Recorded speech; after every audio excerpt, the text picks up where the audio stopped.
Hello,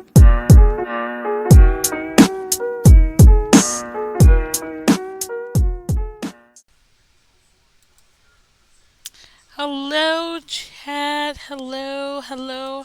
How are you? How is everybody? I hope everybody's doing good and having a wonderful night or a wonderful day, depending on your time zone. I am ready to do more lawyer game, and I forgot that I had an announcement last stream, and I didn't do it. So, for those of you who are here to hear this announcement, welcome. I have an announcement, and here it is. Because the file for the 100 baby challenge that I switched over to do for YouTube has been corrupted because of the patches that came down from EA. My file is gone. It won't run, it keeps crashing, all of that fun stuff. So, that being said, chat, that means that I am going to have to not complete the 100 baby challenge because I refuse to start over. However, to make up for me not being able to do it, I am going to be doing something else, something that I know a lot of my chat has wanted me to do for a while. I am going to play FNAF Into the Pit specifically because I like the way it looks. It's like retro-y, which I like, so I will play that one. I will play FNAF just to appease the fact that I did not complete my subathon thing and because I feel bad about it. My file corrupted and 100 baby challenge taking as long as it has taken. So, in order to feel a lot better about that, I am just going to do that. So, that is my announcement. I'll write it in the chat to pin it just so others can see it as they come in. And I'll probably clip it and post it to like my TikTok, YouTube, and all that other stuff. So, let's see. How do I want to do this?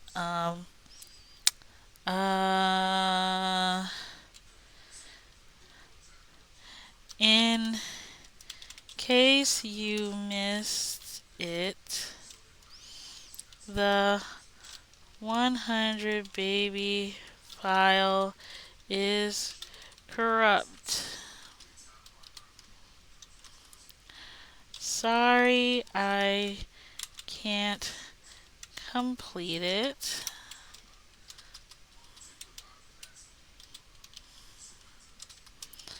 Sorry, I can't complete it. I will be playing Into the Pit FNAF once done with this game. Enjoy. And I will post that and I will pin that message and it can stay there until the end of stream. Okay. Alright, so let's get ourselves set up for more lawyer game, chat. So, let's see. We need to close some things. We can't have all this stuff open anymore. Because I don't know if I've said it in chat, on stream or not. Yeah, your girl, she needs a new computer. My computer is not at all happy with me. I don't know why. Maybe it's because, Windows stopped doing their, updates for Windows 10. But apparently, my poor PC is not capable of running Windows 10. So that means I have no choice but to work on getting myself a new computer because, fuck me, I guess. So I will be. I'm doing my part. So I will be working on getting a new computer. I don't know how long it's gonna take me though, chat. It's gonna probably take me quite a bit of time. Hopefully, I can get it before something major happens. Knock on wood. But so that's. I told you about running Windows 4. Hi, Deb. So yeah, I'm gonna be working kind of hard in the background. So if you guys miss me and I don't get to stream as often, it's because your girl is working hard to get that new computer to stream with. Mm. Oh my god, I made myself such a good water. You've been busy. I'm busy. I'm a busy vampire. I work full time. I work full time. I work full time. I stream. I have a family to take care of. I'm a busy lady. But I still try to come and make time for streams because streaming makes me happy. I'm not gonna lie to you. Work, I hate that place. I'm not gonna shy away from it. I hate that place. I hate going there all the days that I have to be there. This makes me happy. This brings me joy. This brings me fucking happiness. Like I would much rather stream for the rest of my days than have to go back into that place that I have labeled the plantation. Yes, I have. Yes, I've done that. Yeah. Um, but yes, streaming brings me joy. I enjoy playing games. I enjoy interacting with chat. All that comes with it, even if it makes me more busy, I'm more happy to do this. Like, I've even started teaching myself video editing so I can edit my videos to put them on YouTube because that's a skill that I need to learn. So I am teaching myself how to do it because I want to learn because this brings me joy. How can I not want to improve myself for the thing that makes me the most happy? You know what I'm saying? So that's just a quick little inside of the VTuber here that wants to do things that make her happy, like most people. Where's that game at? Okay, do I have things closed? Nothing is open that doesn't need to be open because my computer doesn't like it anymore. Okay. Yes. Good. Yes. Good. We can switch screens. Oh my goodness. Okay, let's see here. We're gonna play more lawyer game. We're lawyers, chat. We are lawyers. Bum ba dum bum bum bum bum. We do the good thing. You know what I do need to do, chat? I need to make like a check-in button or something, because of the new thing that Twitch has started doing. I swear, I think Twitch just really doesn't like lurkers, right? Like some people just like to come and vibe and watch the streamer play the games, right? We just want to vibe here. However, Twitch is like, nah, you don't get to vibing. And if you're not like active in chat for so long, then they get rid of your view. It's like, come on, Twitch, give us our lurkers. Our lurkers and our chatters are important. How could you do this to us? It's because they don't like us, chat. All right. Who's ready to get back into the lawyer game? Let's go. Let's be lawyers. Alright. I'm not a voice actor. I wish we'd managed to find some clue as to what the speckled band might be. We didn't manage to investigate at all. And I imagine that we won't be able to for a while longer. We'll never get past that sailor guarding the door. He's clearly glaring at us as if to say, don't even think about it. Oh, wait a minute. What is it? Well, what happened to our great detective friend? Where'd he go? Oh yes, he completely disappeared.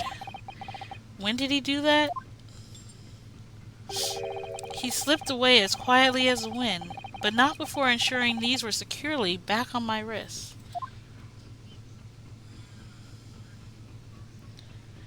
Alright. So I guess we just go back into our room because we can't go in her cabin. And this is the only place we can go, so let's just go back in. Let's go back in there. Let's go back in Kazuma's cabin.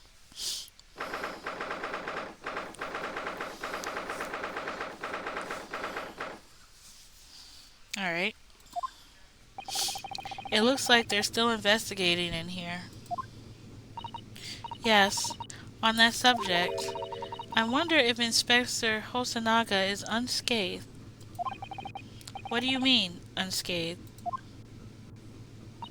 Surely you haven't forgotten, have you, Naruhodo-san? Don't you remember what he said about allowing you out of this cabin to investigate? He was going to talk to the captain about it. He said he'd lay his life on the line for you. Oh, yes. But I'm sure he was exaggerating. Let's see what he has to say for himself. He might have some new information for us. You never know. Is he in here?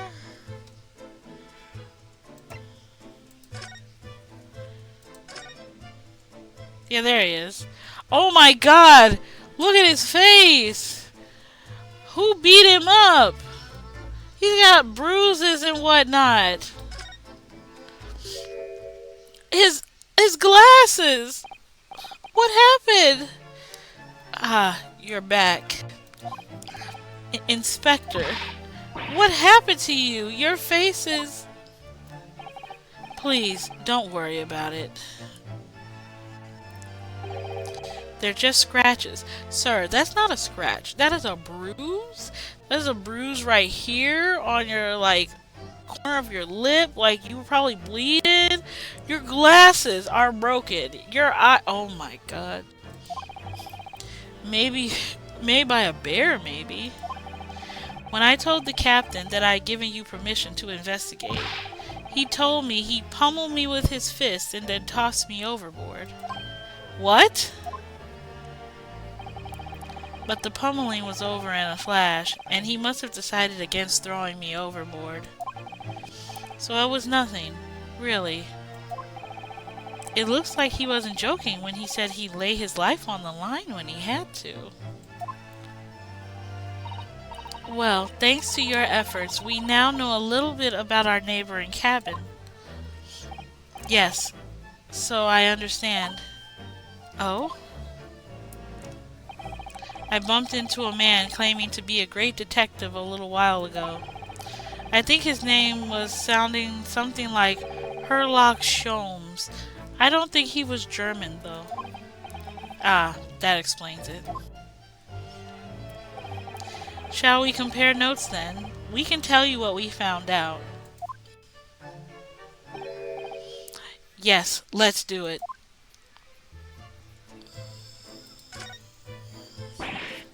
What? Nikolina Pravova? She's in the cabin next door? Oh, do you know who she is? Please, what self-respecting ballet fan wouldn't know that graceful angel? Ahem. Ahem. He's bleeding. Good. Oops. I think I upset him there. Well, that tells us the neighboring cabin is unrelated to the case at least. Oh, how? Because angels don't go around committing crimes, do they? Oops, now I've definitely upset him. Inspector, has your investigation in here proved fruitful?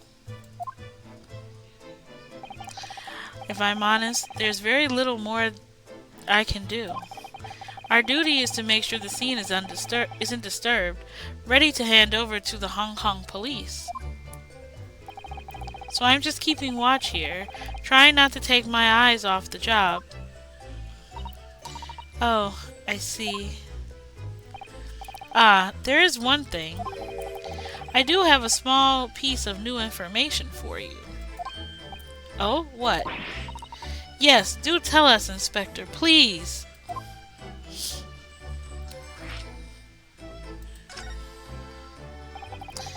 What is this new information you have, Inspector? It's this. The Baria's medical officer has finished his examination of the body. I managed to obtain the report. Oh, Kazuma's post-mortem report? Kazuma-sama. So, what was the cause of death? Damage to the cervical vertebrae is what is written in the report. His neck was broken? Yes, it would seem so. There was no obvious wounds or other signs of injury. So at first, I think they were considering poison. But it turns out they found no trace of poison in his system at all. Well, what weapon was used then?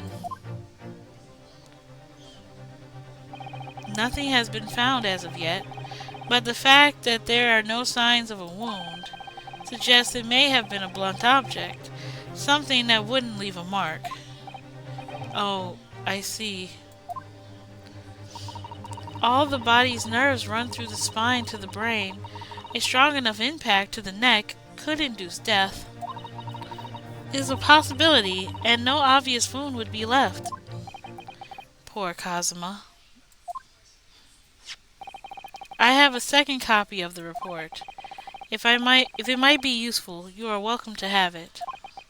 Really? Are you sure? Yes, it is fine. I trust you.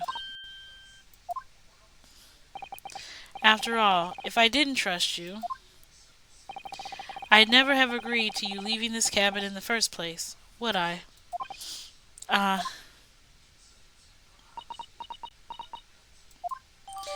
The post-mortem report has been entered into the court record.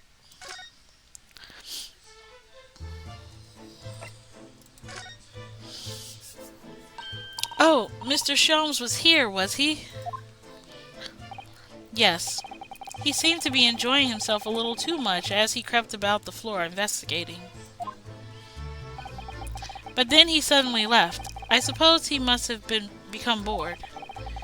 Did he say anything at all? Actually, now you mention it, yes. Just one thing, but he practically shouted it. It's shoe polish, was all he said. Shoe polish? I wonder what he meant. But it was when he was over there, by the broken piece of glass. Do you see? Ah, perhaps he was talking about this brick-colored mark. Do you think? Ah, yes, that must be it. But how could Mr. Sholmes know that it's shoe polish? That leaves me cold, I'm afraid. I have no idea. What is it, Susato-san? Well, Kazuma-sama was wearing leather shoes with a very dark tan hue. Dark tan? Sort of dark brownish red then. Yes, a little like the color of red wine, but darker. I often repaired them for him. Oh, does this mean that this mark was made by the polish on Kazuma's shoes as they scuffed on the floor? Mark on the floor. Okay.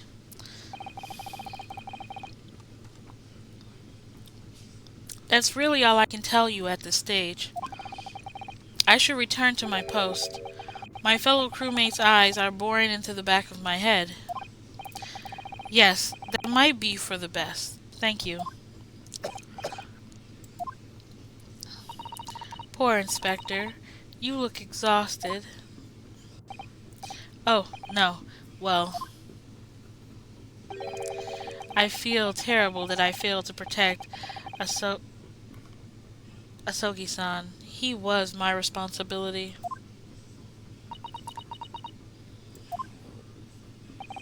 Of course, my pain is nothing compared to yours. You were his friends.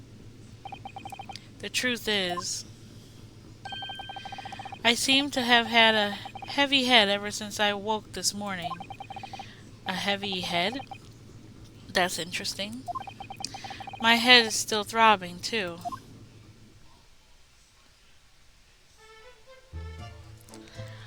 Alright, so I talked to him. Let's see, has anybody else arrived in here? No. Did we get a chance to look at this knife? Okay, yeah. It's a sword. Alright. Yeah, we pretty much looked at everything in here. Did you get a chance to talk to this guy? You, where did you go? Oh, sorry. I just went to the next door cabin to... Why? Who gave you permission for this? Well, Inspector, Seaman Hosonaga did. That new Japanese, was it? Later, I will roll him into a ball and throw him in a coal room. Phew, he's gone back to guarding the door. I hope Inspector Hosonaga doesn't find himself in too much trouble on our account. He really gone out of his way to help us, hasn't he? When we get back to Japan, we'll have to take him for a steak at La Carnival. That could be a very long time from now, Naruhodo-san. Okay, so I hadn't gotten a chance to talk to him yet. The rules of passage for travel aboard the SS Buria. Passengers must not keep weapons or other dangerous objects in their cabins. Pets are also strictly forbidden. So by bringing her pet on board, Miss Pavlova has broken the rules. She called it her friend, didn't she? Yes, although we don't know what form this friend takes as yet. I'm almost certain whatever it is, it's inside the traveling case in her cabin. A friend. There's more to this than it seems, I think. Okay.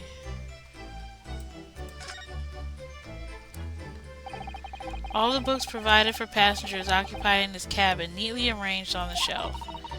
They were all over the place when we first looked around, if you remember. Oh yes, and you tidied them up, didn't you? You have to look after the ship's property.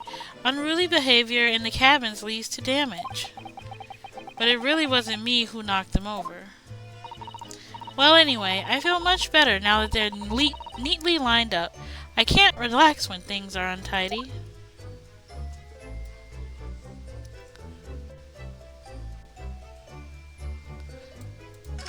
Trying to see what we didn't look at in here. So it's clear that these letters were written with the ink that somehow spilt on the floor, and they spilled the Russian word for wardrobe. It does seem a bit ambiguous, pointer to you, Naruhodo-san, as you were sleeping in there. But to be truly unambiguous, it should have just spelled out my name, don't you think? Well, either way, one fact remains. It's hard to imagine that Kazuma-sama would have written his last words, or word, in Russian. Which begs the question, who did write it?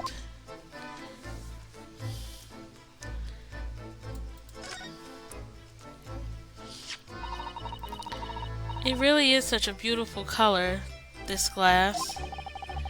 It looks like whatever it was has broken clean in two, but the other half is nowhere to be seen. And then there's the brick-colored mark, which is shoe polish, according to the great detective you seem to know all about. I suppose it must be from Kazuma-sama's shoes. Maybe, but what I'd like to know is, how can the detective be so sure it's shoe polish and not something else? Because he's the great detective, of course. That's hardly a reason, is it?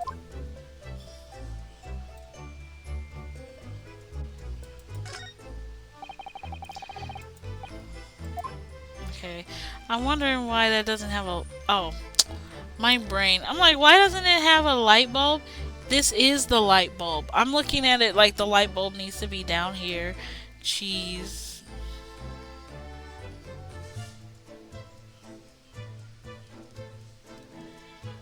It's not like highlighted. Okay. Oops, that was an accident.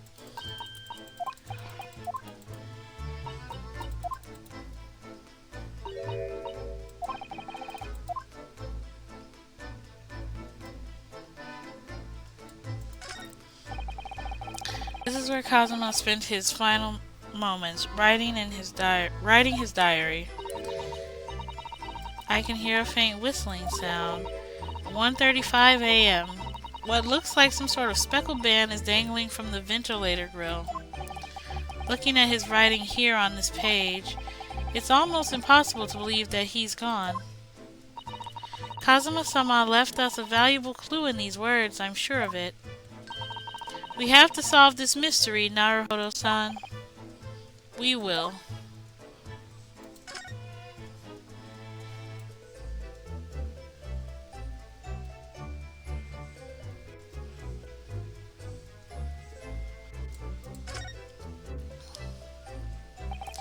So this ventilator joins to Miss Parvova's cabin. Yes, that's right. And just a few minutes before he died, Kazuma saw something emerging from it. The speckled band, as he described it. If only Miss Parlova had been able to shed some light on it, but she seemed as baffled as we are. Yes, I wonder if she's telling us everything, though. I'm not sure. I know most people aboard would say about the same about me, but there was something about that woman that didn't sit right with me. Okay, so now I think we've checked everything in here. Let's go back. Let's move. And let's try going back into the passageway.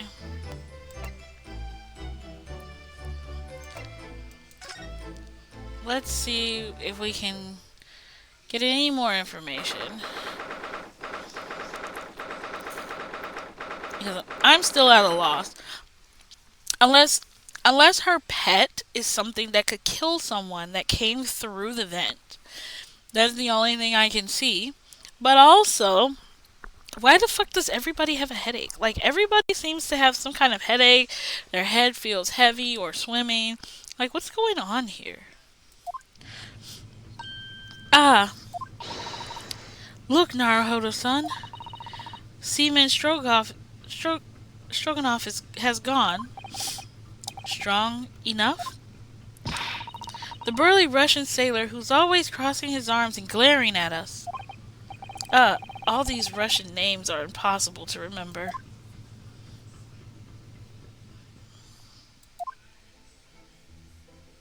Tra la la. Did you hear that? It sounded like someone singing. I did the great detective. Wait, what? This caroling.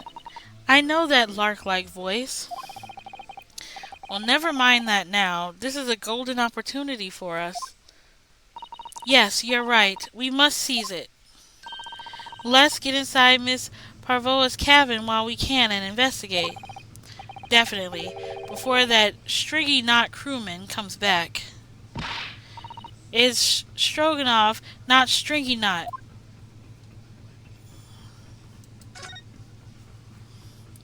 Let's go, chat.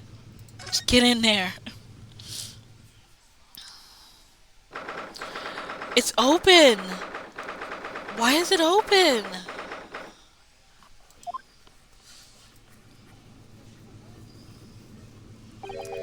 Miss Paranova isn't back yet. Sato-san. Oh, where's she gone? Hey, what are you doing? Those are her private things. There's not a moment to waste, Naruhodo-san. We must investigate as quickly as we can. I suppose you're right. For Kazuma's sake.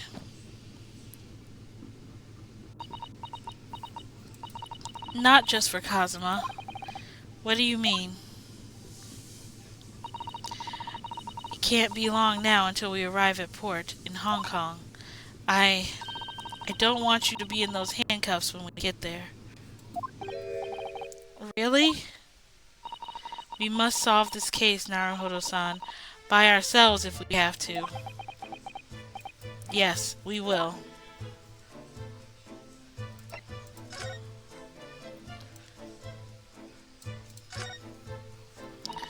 Naruhodo-san, are you there? Sorry, I'm right here, yes. Why? Oh, good. I thought you might have climbed into the wardrobe when I wasn't looking. There's no place like home. Believe me, I don't have some strange compulsion to jump inside of every wardrobe I see, you know. Well, anyway, I'm not sure anyone can fit inside of this one. It's full of beautiful outfits. I suppose they're all stage costumes. I was rather hoping we might find Miss Pavora's friend hiding in there, but no such luck.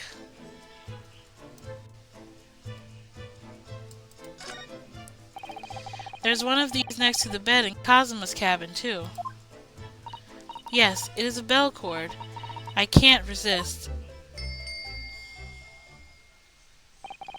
She barely hesitated there, and she gave it a good tug, too.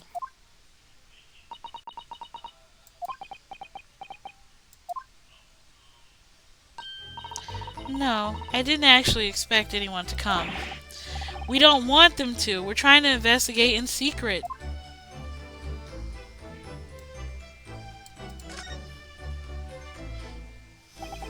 So this ventilator connects to Kazuma's cabin next door. Yes, although what a fool of a shipbuilder must be to open a ventilator into another room. Maybe. It's so that if there's a gas leak next door, the occupant of this cabin would notice and raise the alarm. Or the occupants of both cabins would die of gas poisoning. That is a possibility. Anyway, last night, Kazuma wrote that he saw a speckled man coming out of this ventilator. Yeah, but there's nothing there now.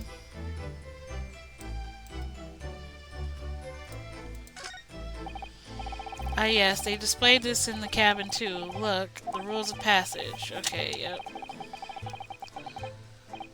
Pets are also strictly forbidden. I suppose Miss Parvova realized that she needed to keep the contents of her case a secret after she read this. Her special friend, I mean. I wonder where her special friend disappeared to now. He's probably having fun exploring the ship, I imagine. I just hope Seaman Stroganoff doesn't find it and throw it overboard. Oh, yes, so do I.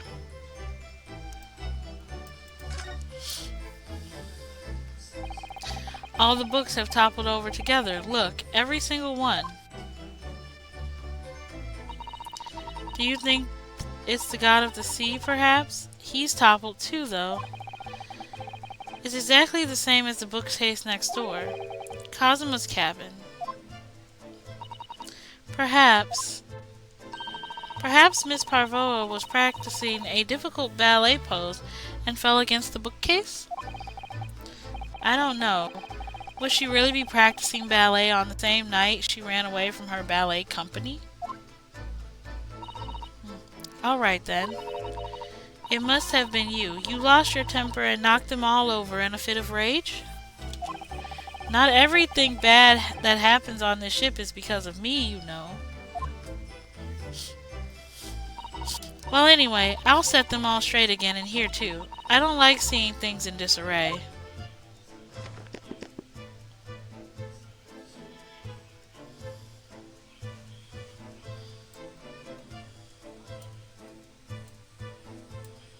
Working our way across the room. Oh my, Miss Parvoa's case is open. It's completely empty inside, but according to the great detective's great deduction, she was hiding her special friend in there. Yes, a friend had to keep secret, because you're not allowed to bring animals on board the SS Buria. I wonder what kind of animal she had in there. And more to the point, where is it now?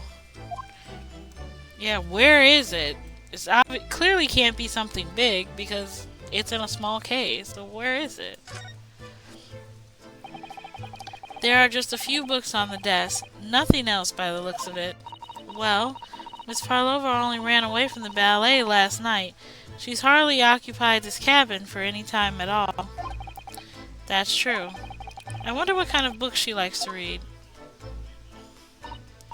Let me see. Yes, I see. It would seem that Miss Parvova enjoys reading books written in Russian. Thanks. I think I probably already knew that. It is rude to ask too much of people, Naruhodo-san. Kindly remember that.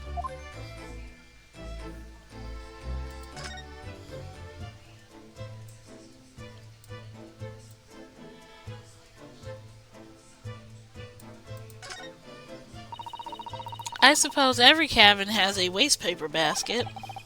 Shall we have a little look and see what's been thrown away? Naruhodo-san, it's poor etiquette to go shifting through someone's rubbish, you know. Ugh, those eyes. She's looking at me like I'm a piece of rubbish now. However, these are special circumstances, I think. Exactly, we have no choice. There's hardly anything in here at all. Oh, well, that's a little disappointing.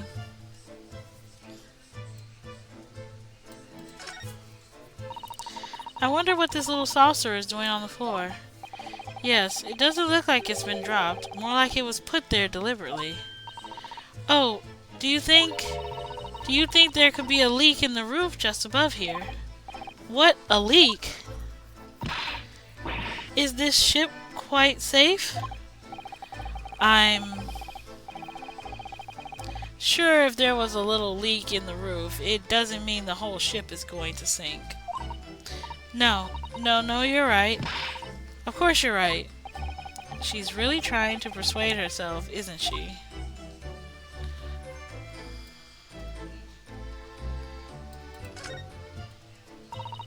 It would seem this teapot is empty.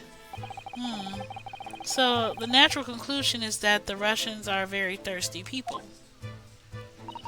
Or, because Miss Parvoa only came into this cabin last night, she hasn't had a chance to make any tea yet? I mean, it could be either. Definitely, they are excessively thirsty. I lay 1,000 to 1 on it. You're rather obstinate, aren't you, Naruhodo-san? Okay, I think that's everything in this room. Like, I don't see anything else. That's everything. I checked all of that.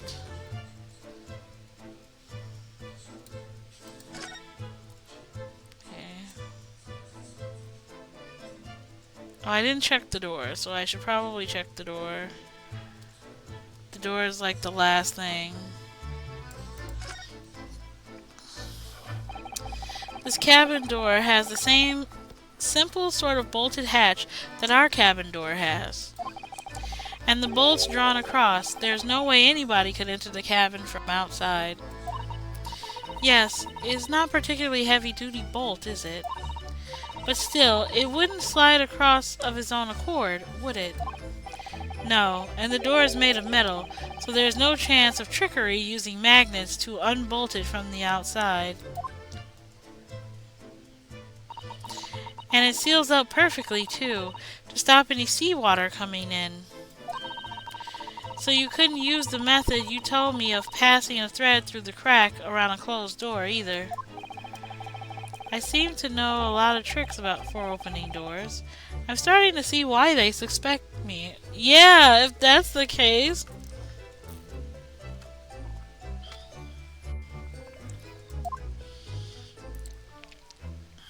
Okay. Well, I think I'm done looking around then. There's nothing else I can look at in here.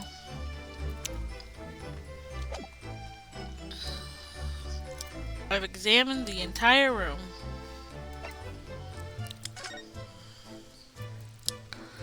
So we went in her room, we checked everything we could. We moved around as much as we could. There's nobody to converse with, so I guess we leave. Yep, I guess we leave. Hopefully we didn't miss anything. Let's go.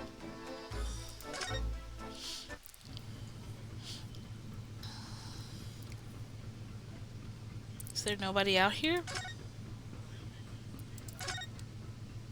Oh! This man here. My God. Oh, it's Mr. Sholmes. Look! Wow, you never know where he's going to turn up next, do you? He seems to be stealing a look at something as he sings to himself.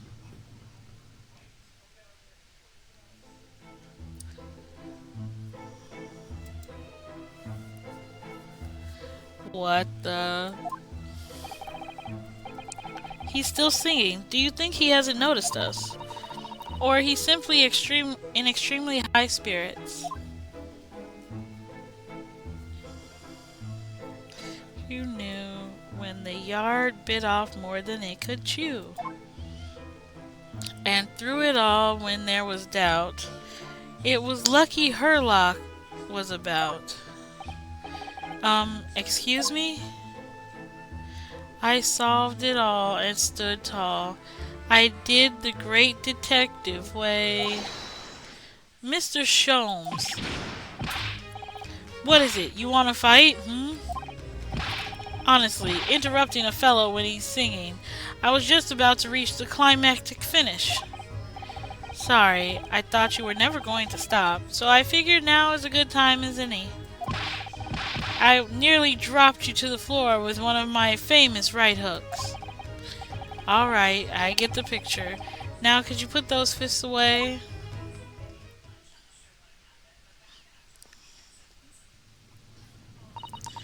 Mr. Sholmes, you seem to be examining something before we interrupted you. Ah yes, that. I was immersed in the study of the ship's log as penned by the stockily built crewman who's usually on guard here. Oh yes, the ship's log. Did you find out anything useful from it? Well, after 2 a.m. this morning, the majority of the entries are blank. Which means there was nothing to report, nothing of note happened, so... You truly are a student of the land of the rising sun. You've been utterly blinded by it. Sorry. Your log logic, my boy, is inverted. Whatever do you mean, Mr. Sholmes? Observe the other pages, and all shall become clear. It would seem the same crewman of stand sentry in this first passage Harway, and he has almost religious practice of recording nothing to report every half hour. Oh, he writes that in every 30 minutes? Nothing to report. Precisely. Put simply, the seaman writes nothing to report when there is just that. And yet, the ship's log from last night is largely blank. He didn't even write nothing to report. Do you mean... Yes, there were circumstances afoot last night which led to the seaman being absent from his post. What kind of circumstances? What happened? That remains a mystery for now, but we can be sure something significant took place. So significant that it caused the seaman to forget his regular habit of scribbling nothing to report in the log. These are important details. I would stake my life on it. You must log the ship's log in your mental file. In my mental file, I have it.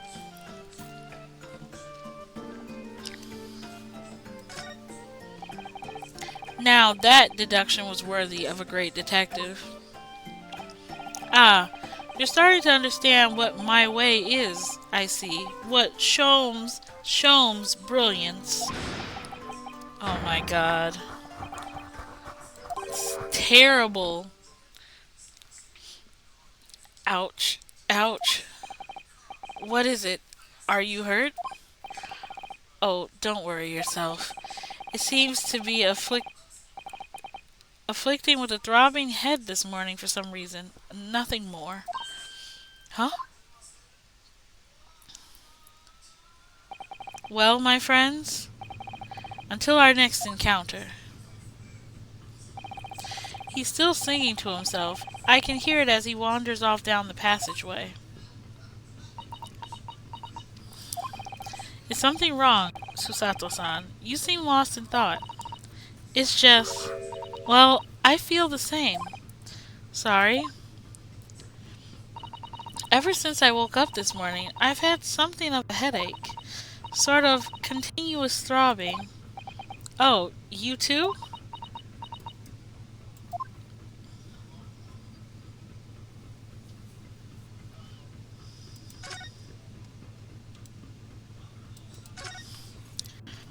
That door leads to the second class area. It's locked. I can't open it. No, well, that stands to reason.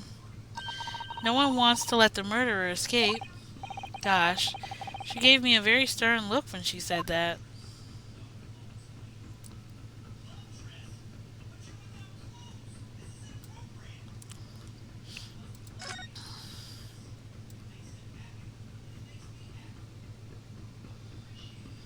Okay, so we've looked around. Okay, so let's go back. I wonder if we go in her room now, will something change? Let's go check in there again. Oh, what's that? Uh-oh, what's happening? Shut down the engines immediately. Vessel sighted a quarter-mile 4. Full stop. Hard to starboard. All hands. Brace for impact. Oh no, are we about to crash? What the? I think we're about to crash into another ship. What? Oh, I can't stand. Sato-san, hold on to me. Oh snap. Oh snap. Sato-san, are you alright? Are you injured at all? I think I'm fine. Thank you, Naruhodo-san.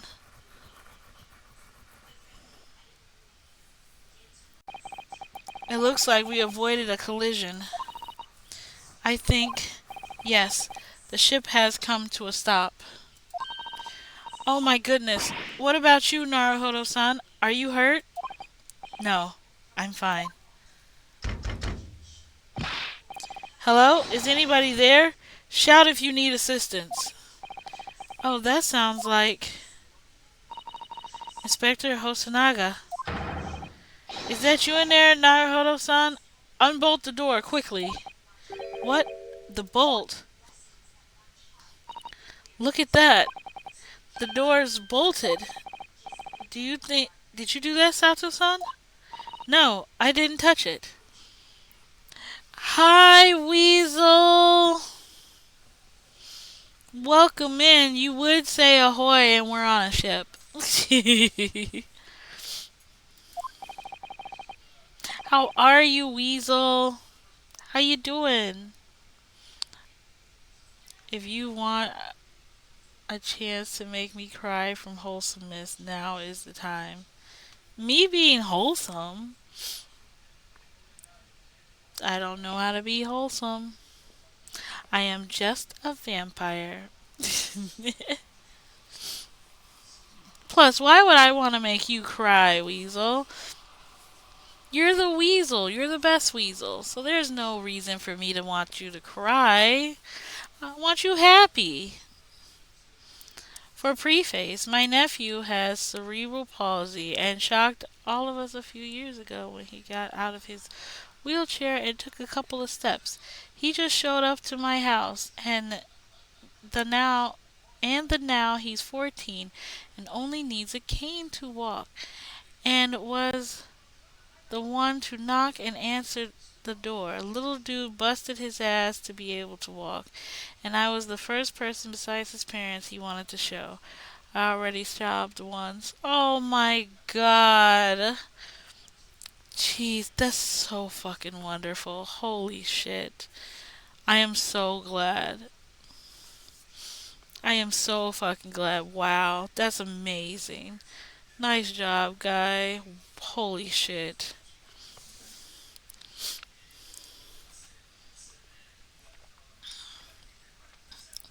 You go, dude. You absolutely rock. Wow. Now that was good news of the day. That was amazing news. Thank you, Weasel.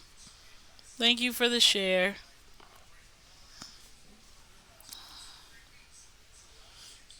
Ooh, that was good. That was good. Well, that's strange. How did... Oof. Look at all the books. They kind of hit me in the feels. Jesus. They're just like they were before again.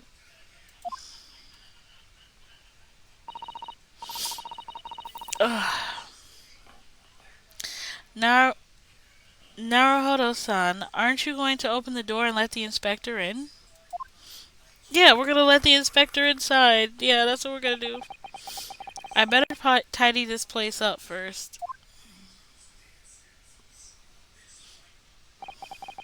Our violent emergency stop has solved one mystery at least in a very vivid way.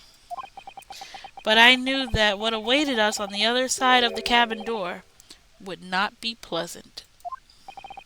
I hurried around tidying up the cabin with a new sense of foreboding in my heart.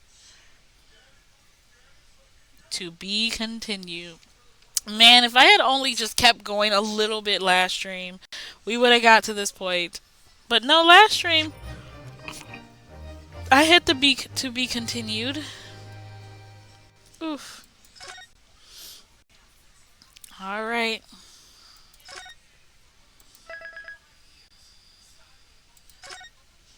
Investigation part 3, let's go.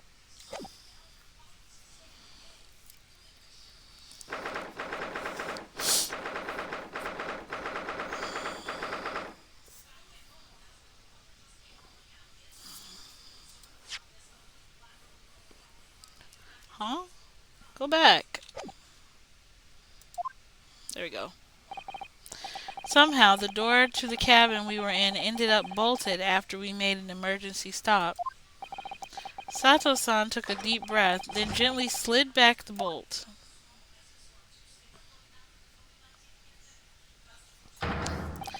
You, what are you doing in Miss Parvova's quarters?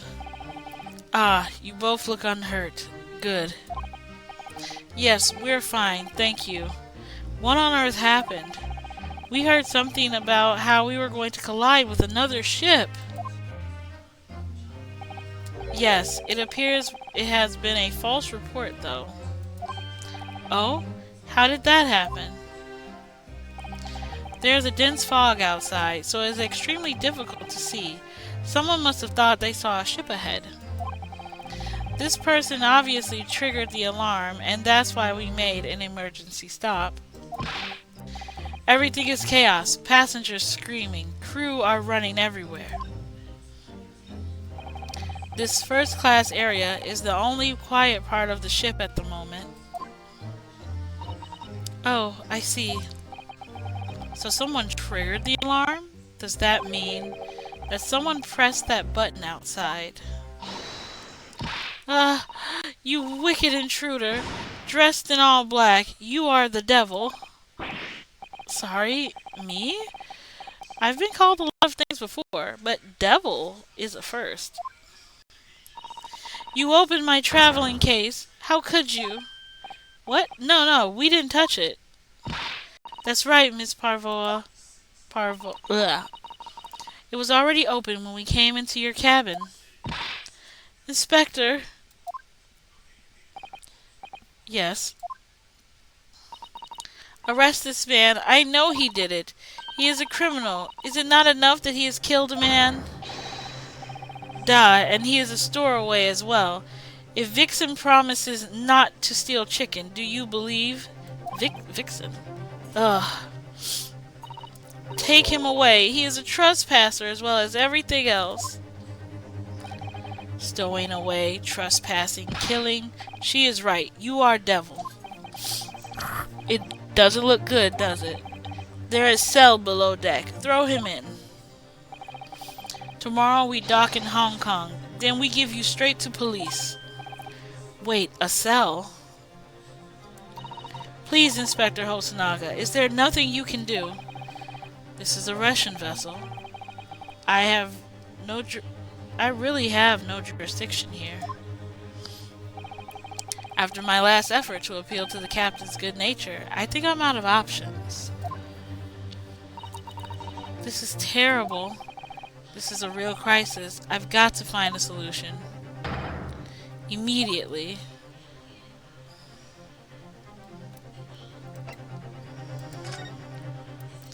She's probably looking for whatever was in here, but the question is, what is he doing over here? And why is he just hanging there like nobody have they not seen him hanging up there? Is everyone here blind or something? They don't see that grown man hanging off of a coat hook. Nobody has noticed him. What are you doing up there? And he's wearing a crown, of all things. Mr. Sholmes?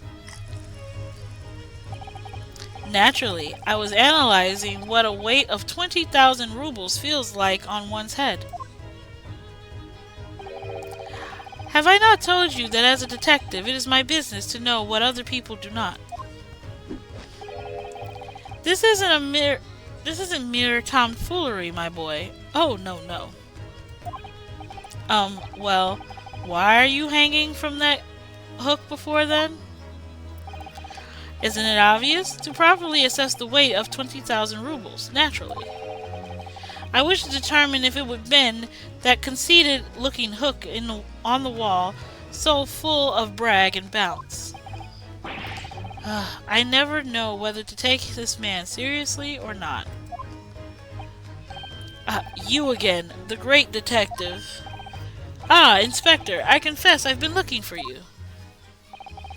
I have something to report to you, most urgently. Well, you might try looking for me somewhere other than the hook on the wall next time. What is to report? Speak. An urgent report from the great detective can mean but one thing. Yes. The case of the curious murder that took place last night here on this vessel, the steamship Buria, has been solved by me, naturally. What? Really? Yes, I have eliminated all other possibilities. There are no other explanations exist. So, allow me to illuminate all of your minds.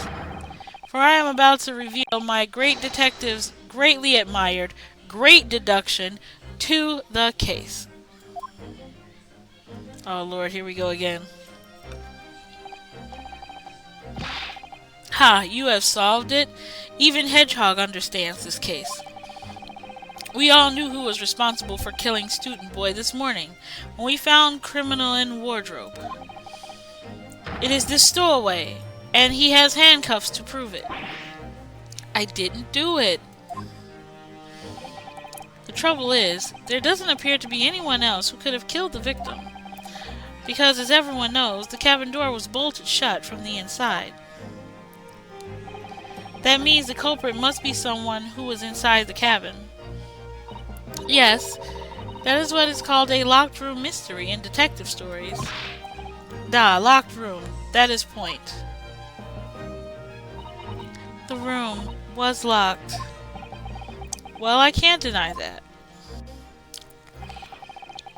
There is no way the bolt could have drawn across from the outside of the cabin. You are all quite mistaken. The cabin next door is not a so-called locked room at all. What? Oh yes, there is another entrance. An entrance used last night by the culprit in order to gain access to the cabin despite the bolted door. What other entrance? We never discovered one. Why, it gaps open mouth at you even as we speak. The ventilator, man. The ventilator? You think this is funny? I can't even put my arm through that hole. That's because your arms are as thick as tree trunks. You're suggesting that the culprit entered and left the victim's cabin through that tiny opening. It's not possible. Ah, but it is. And last night, the victim even witnessed the murder in the act of passing through the ventilator.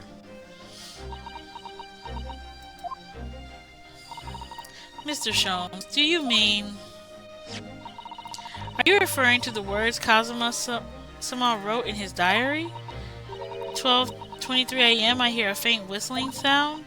12:35 a.m. What looks like some sort of speckled band is dangling from the ventilator grill.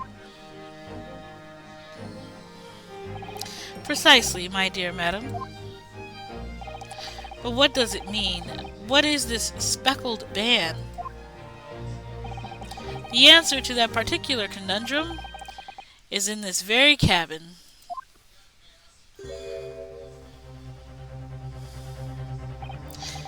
Mr. Sholmes, what are you doing?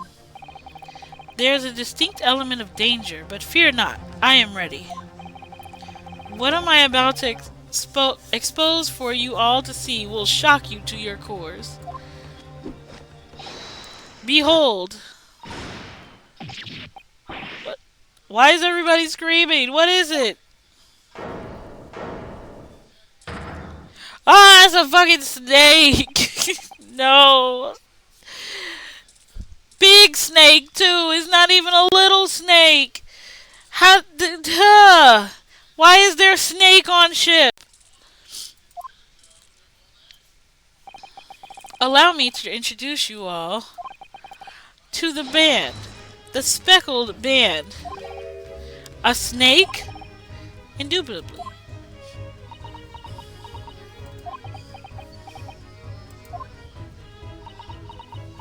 I'm like all of them. I'm like, no, fucking snake on board. Snake on board! Mr. Sholmes, just one thing. Pray, what troubles you? Well, that snake isn't really speckled, is it? It looks more stripy, wouldn't you say?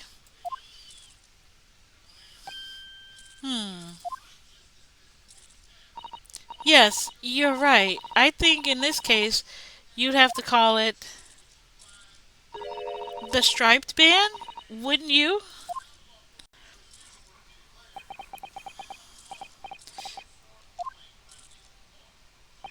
You both see and observe with dissertation. What? However, do you not think that it is precisely the trap in which the culprit wishes you to fall? Oh my goodness, really? It's a trap? How exactly? I think perhaps it is time I explain the intricacies of my train of thought. Are you ready, Miss P- Parlova? I'm sorry for the young man who died. But that is all. His death has nothing to do with me. This whole thing is nothing to do with me. There are two conclusions I have drawn from the facts. Number one, last night your friend infiltrated the victim's cabin. Uh, and number two, that same friend was responsible for the victim losing his life.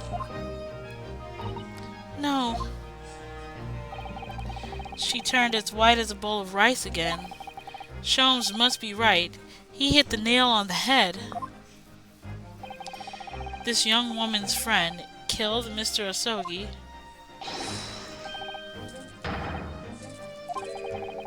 Looks like he can't speak with that snake coiled around his head. I would advise as little movement as possible, Seaman. You wouldn't want the fangs of that long friend in your neck. So everyone, let us begin. Sherlock Holmes is proud to present his logic and reasoning spectacular. Ah, here we go again. I knew this was coming. The great deduction. Topic 1. Intruder's identity. Miss Parlova, moments ago you claimed the following. His death has nothing to do with me. This whole thing has nothing to do with me. Yet you cannot deceive yourself. Yes, when you recall those horrid events, your aching heart smarts with pain. No, not aching heart. And it is that very pain that evidences your execrable link to the victim's death. So we ask, what was the nature of this intruder that stole into the victim's cabin on the pretentious night? Why, naturally, it was the friend with which you boarded this vessel, was it not? Ah, as I expected, another telltale glance. Without a doubt, your friend is the writhing serpent we see before us. No? And yet, that fact leaves us in a quandary. The victim's written observations on the night present tell of a speckled band, whereas, regrettably, this specimen's markings do not fit the description in any way. What explanation can we then give? What was the... okay, stop, hold on.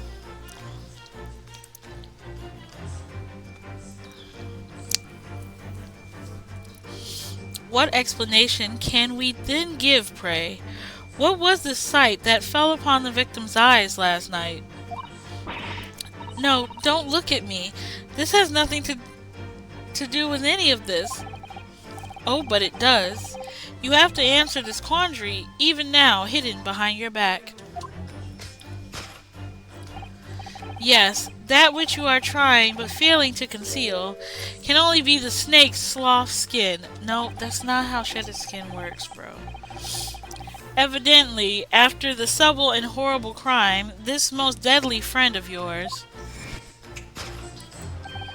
shed its original skin. No, I don't know what you're talking about. Sir, that's not how shedded skin works. Last night, through the ventilator visible in this cabin, your then speckled friend slithered next door. Using the bell cord on the other side as a bridge, the serpent silently descended into the victim's quarters. In the dim light, it appeared the young gentleman who was about to lose his life as a speckled man. In summary, the nature of this friend of yours, which last night infiltrated the scene of the crime, is a rare breed of snake, whose markings change each time it sloughs its skin. A snake so dreadful, we can only imagine it would be found in the deepest depths of India.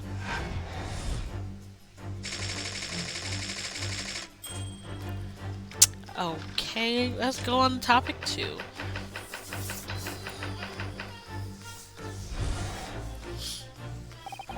Moving on, we come to the heart of the matter, the grim demise of the victim. How did this young man lose his life, and why? According to the data of which I have appraised, it would appear that there are no visible signs of injury.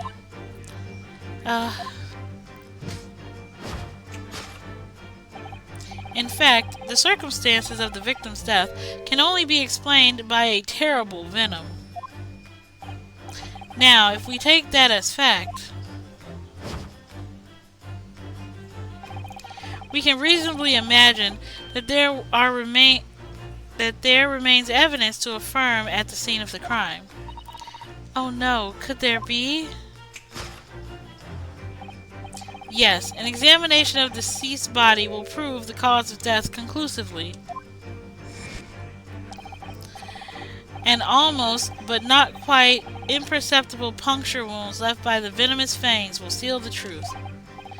Yes, the vestiges of the snake bite delivered by your terrifying friend. This makes no sense. There is no point in feigning ignorance, Miss Parlova. After the incident, you endeavored to hide everything, didn't you? But now your involuntary glass betrays the hiding place you chose. That's right, you hid the evidence that links you to the victim's death in that traveling case. When we first met in this cabin, it came to my attention that your case moved periodically. Your serpent assassin was restless inside, no doubt. You don't... It is telling that the victim made a note of how a low whistling sound that he heard minutes before his end. That was your signal, was it not? The sound you had used to train your serpent friend.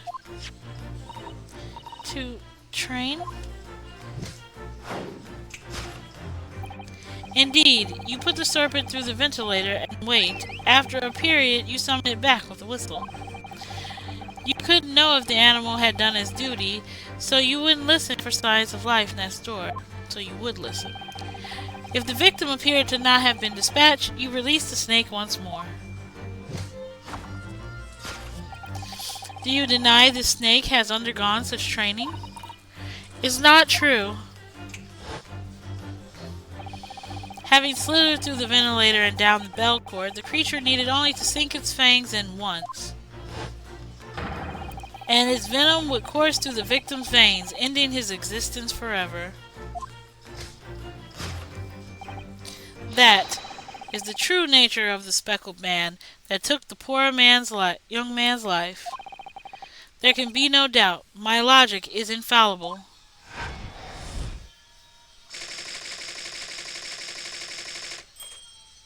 Jeez, this man knows nothing. This concludes Herlock Sholmes' great deduction of the speckled band. Ah, we gotta fix this. We must fix this problem.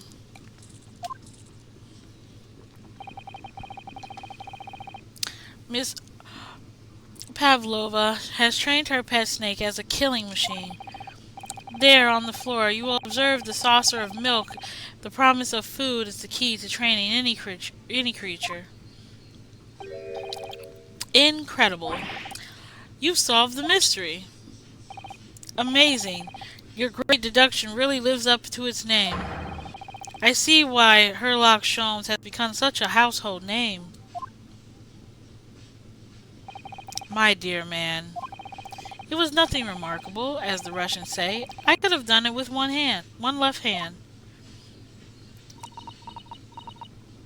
So not right. Um, could I venture an opinion, Mr. Sholmes? But of course. What's on your mind? It's just about your deductions before. Some things don't quite make sense to me.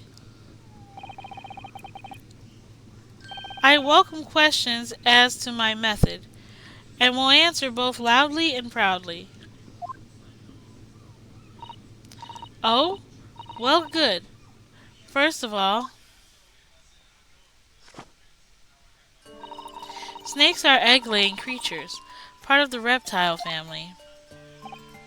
You are well informed, madam.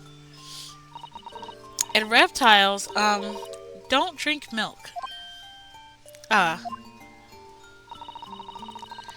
it really is only mammals that like to drink milk, you see. So, I'm not sure it would be possible to train a snake using milk as a reward. No matter. No doubt Miss Parlova used some other treat to encourage her pet to do her bidding. Milk was merely an example. The logic holds. Well, there is something else. Snakes have no ears. Ah. Yes, so I'm not sure it would really be possible to signal to a snake by whistling. But madam, what of the tales of... Lord, I'm gonna say it wrong, and I know exactly what I'm looking at. Have you not heard of the snakes that dance to the sounds of the flute? I think perhaps the performers play their music in time with the snake's natural movements. Oh, I see. No hands, no feet, no ears? These creatures are so inept as to be practically useless. Don't take it out on the snakes, Mr. Sholmes. There's one other thing. You have more? Snakes use the scales on their bellies to propel themselves. So, I'm not really sure that a snake could manage to climb up a flat bell cord like the ones in these cabins. Then it should try harder. Please, don't be angry with me, Mr. Sholmes. The point is, even if the snake had gone through the ventilator in the next door cabin, it couldn't have come back without help. What I'm trying to say is that there can be a number of reasons why it is difficult to imagine a snake could have had a part in this. Oh no. Look at how sad he looks.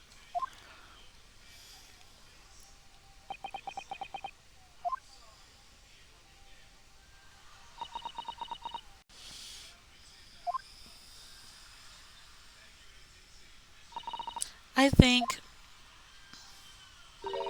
we need to step in and help again, Mr. Naruhodo. Oh no, you don't mean. Yes, we need to modify Mr. Sholmes' latest deductions, and then turn them into the great ones. I had a feeling that was coming. Alright, let's give it a try. Just what I was waiting for, Mr. Naruhodo. Yes, right. So cast your eyes down to your wrist again. What? You've done it again. Your handcuffs are gone. Where did they go? Fear not. I shall see they are restored after our work is done. I really wish you'd leave them off.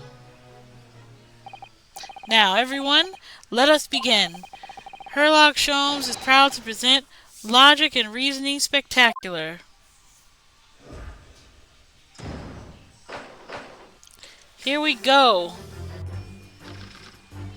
Let's see if I can get things right.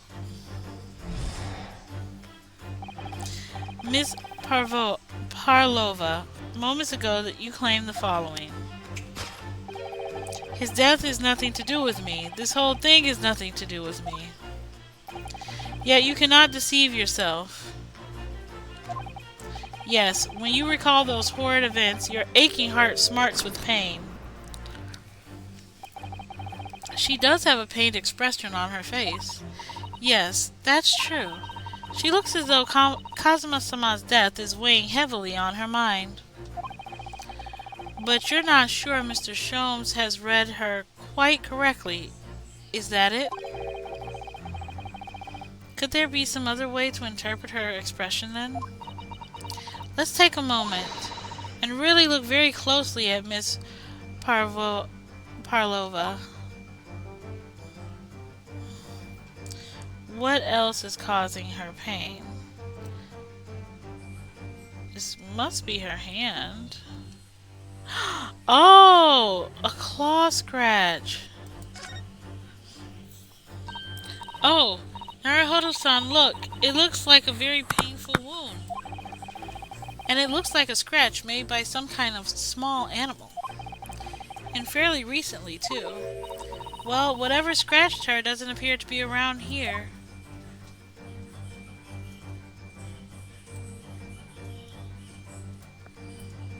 Yes!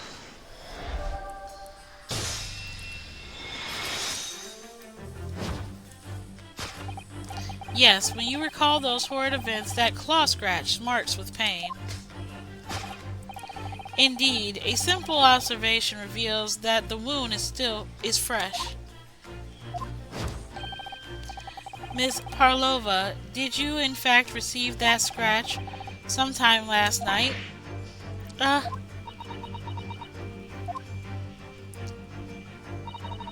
When I think about the young man who died next door, I feel so sad. And when I am sad, the pain from this wound is worse.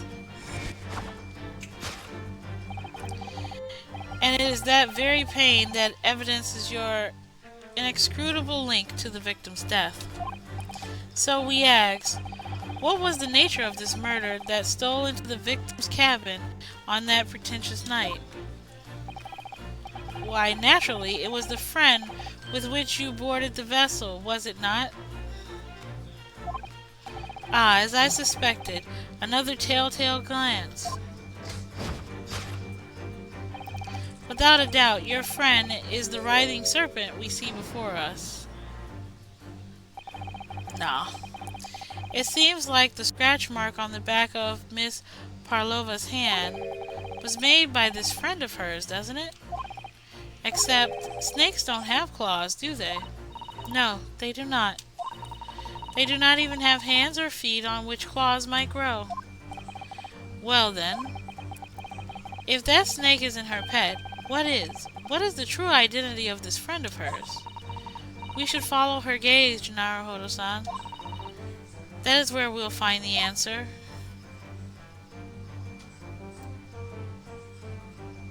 Wait. It's a picture right here.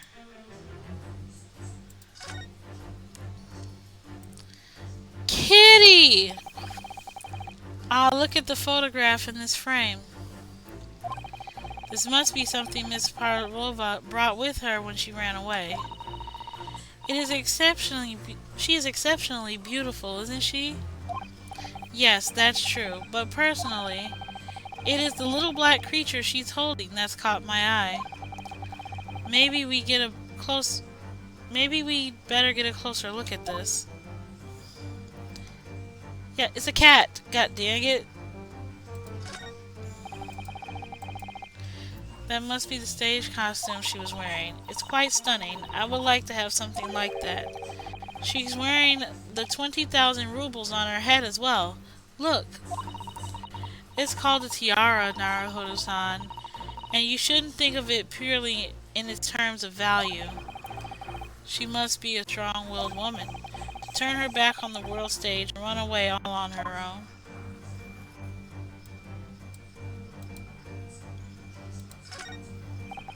Look at the little cat Miss Parlova is cuddling here. Oh, what a cute little kitten. What vile... It could vie with you, couldn't it, Naruhodo-san? For the blackest outfit. A black kitten. And from the look of this picture, at least, Miss Parlova seems very attached to it. Yes!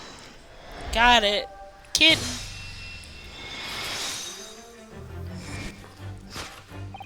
Without a doubt, your friend is the little kitten we see before us. Yes, the scratch on the back of your hand makes that abundantly clear. Oh no. The whereabouts of this black kitten isn't clear. But what is clear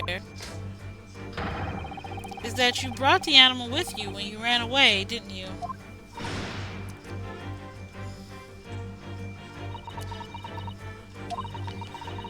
Darka is my best friend. I couldn't leave her behind. Darka should appear to be a Russian, would appear to be a Russian blue. And yet, the fact leaves us in a quandary.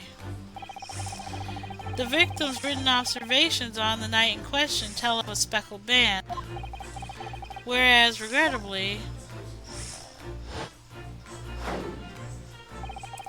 the specimen's markings do not fit that description in any way.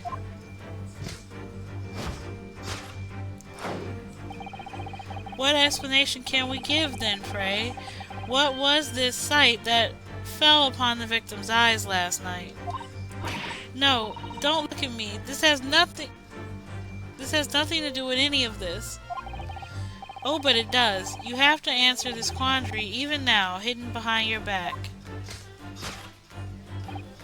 Yes, that which you are trying but failing to conceal can only be the snake's sloth skin. Did you see that? She just took something out of her pocket and hid it behind her back. If she just left it in her pocket, no one would have ever known. Oh yes, ploys like that are Mr. Shom's specialty. He's ever so cleverly forced her to reveal something. I thought the deduction was his specialty. Or maybe making me believe that was a ploy too. Anyway, I find it hard to believe that that's the skin of a snake. In which case, just what is Miss Parlova hiding behind her back?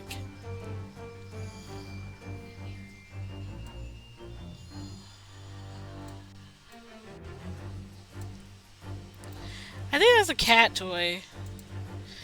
That looks like a cat toy.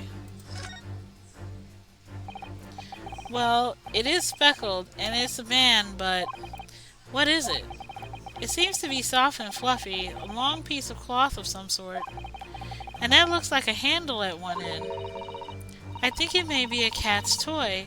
This is sort of common in the West, apparently. How is that toy for cats? Cats like to chase the band around and paw at it. Kittens in particular love that sort of play. You only need to wave it in front of them and they'll pounce to catch it. Ah, that sounds positively adorable. Alright. Yes! Cat toy! Yes, the thing you're trying but failing to conceal is, a cat's toy. Precisely, and the true nature of that now infamous speckled band. And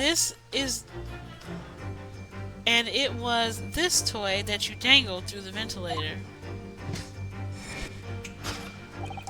You waved it around, I presume. Naturally, the victim could not fail to notice it. But why? For what reason? My dear boy, there can only be one answer to that. After her feline friend disappeared through the ventilator into the neighboring cabin, Miss Parlova attempted to use the speckled cat's toy to incite the creature to return. Ah. In summary, the nature of this friend, Miss Parlova's,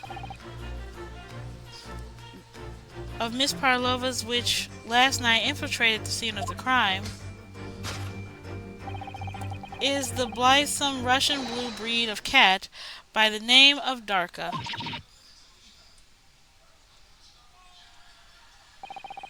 A truly troublesome feline young Darka is proving to be. She must be caged once found.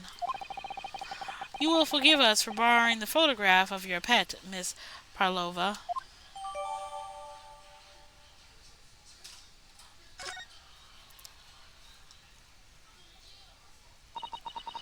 It was after I gave her food last night. That's when it happened. She scratched the back of my hand and then ran up the bail cord. Before I could do anything, she had disappeared through the ventilator. Darka, she is so naughty. She's so naughty. Kitten is naughty. Moving on, we come to the heart of the matter, the grim demise of the victim. How did this young man lose his life? According to the data of which I have been appraised, it would appear that there are no visible signs of injury.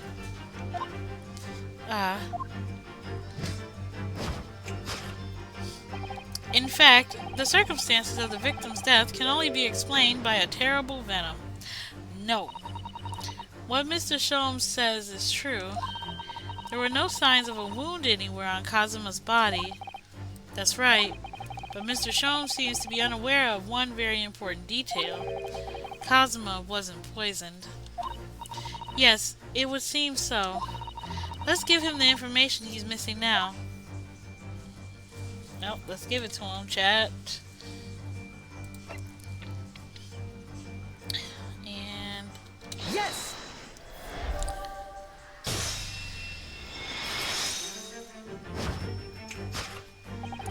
in fact, the circumstances of the victim's deaths can only be explained by the post-mortem report. Ah, yes, I knew it was one or the other. His neck was... Indeed, the breaking of the cervical vertebrae is fatal. Only that Goliath will be strong enough to survive that. Seaman Stroganoff isn't some immortal freak, you know. The jury is out. Anyway, we have it on good authority that the victim's neck was broken. Now, if we take that as fact, we can reasonably imagine that there remains evidence to affirm it at the scene of the crime. Oh no, could there be... Yes, an examination of the deceased body will prove the cause of death conclusively. Kazuma died because his neck was broken. In other words, he was probably struck by something or someone. Yes, that's a distinct possibility. As of yet, no weapons has been found, though.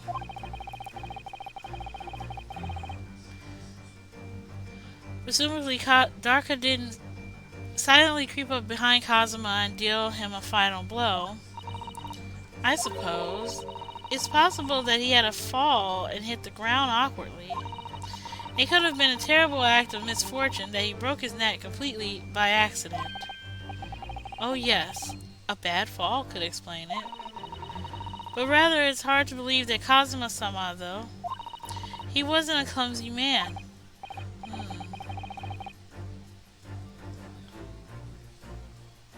Well, we need to fix his deduction somehow. My brain is sitting here like, wait a minute.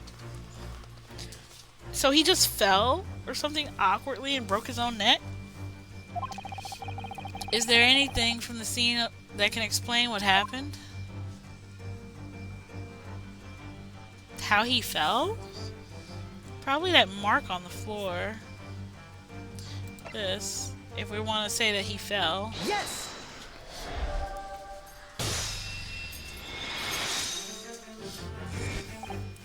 Yes, an examination of the mark on the floor will prove the cause of death conclusively. This particular mark, so prominently visible next to the victim's body, is a deposit of shoe polish. Excuse me. Shoe polish? Indeed, positively identified by a little analytic evidence I constructed, which I carry now as a matter of course. Beeswax, tallow, and dye were my results, the undeniable ingredients of shoe polish. And the color of the shoe polish is a perfect match to the color of Mr. Asogi's lace leather shoes. Looking at this mark, it's not hard to imagine what happened. For some reason, Mr. Asogi must have caught his foot at that point on the floor and tripped. Please no. And, by a dreadful turn of misfortune, caught his neck against some immovable object as he fell to the floor. Suffering a fatal blow to the spine, the victim's vertebrae shattered, and in that instant, he lost his life.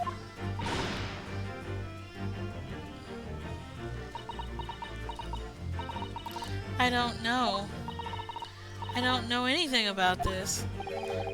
Is that really true, Miss Parlova?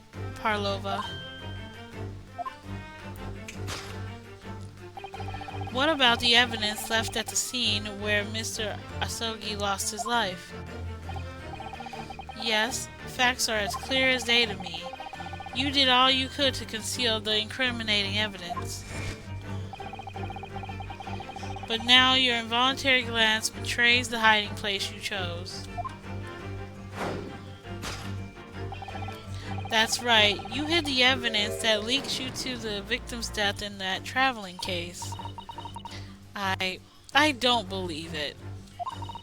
Kazuma-sama is merely tripped over and now he's no more? It can't be true. I refuse to accept it. I know it's hard to believe, but the mark on the floor does seem to suggest what happened. But, and if this part of Dr. Shome's deduction is right, Mrs. Parlova is trying to hide some evidence that would prove it.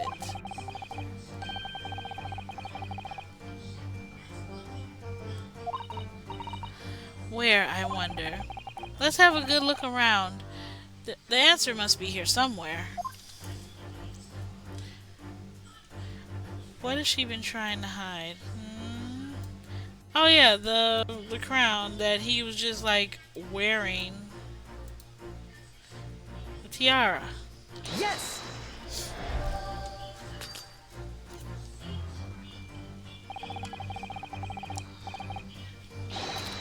No, I got it wrong. Don't give me that wide-eyed, incredulous stare. I know the truth. That 20,000 rubles is enough to make anyone lose their head. What precisely was your intention with that, Mr. Naruhodo? Just following the natural progression of the deduction. Sometimes the truth hurts. Well, the truth is, you do not have a turn for observation or deduction. Did that hurt? Yes, a lot. Okay, so that's not right. I still can't bring myself to believe it. It just seems so unlike Kazuma-sama to stumble carelessly and then fall to his death. I know, it is hard to believe, but the mark on the floor does seem to suggest what's happened. That's what happened. But I have a feeling there's something in this cabin that links Miss Parlova to that mark. I suspect that we'll find it in the direction that she's cast her eyes before. Okay.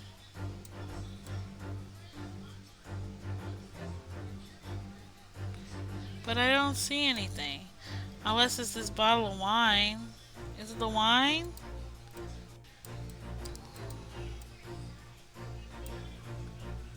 Oh my god, it won't let me. You hid the stuff in the traveling case. Maybe it's still in the traveling case. What if the traveling case has a false bottom, chat? Like a lot of like detective books and movies and stuff where they put stuff and it's like a false bottom. This is where Miss Parlova hid her friend. That's right. And it wasn't a snake after all. No, it was that kitten she calls Darka. Not that it's anywhere to be seen now. It seems to have left itself out of the cage and gone exploring. I suspect it wrapped itself around someone's head somewhere, trying to make a new friend. Either that, or it's scratching their hand to pieces. The point is, where's it got to?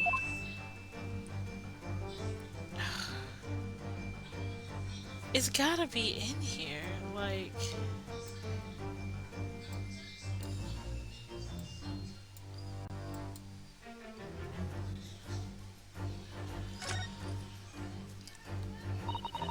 This is a waste paper basket. Perhaps all first-class cabins have them. But Miss Parlova was only started occupying this cabin late last night. Presumably there is not much rubbish in there yet. Is the other half of the cup? Oh, what's that? A broken piece of glass, is it? Yes, it is. And I feel like I've seen it somewhere before. If it looks familiar, perhaps it's more than your mind simply playing tricks on you.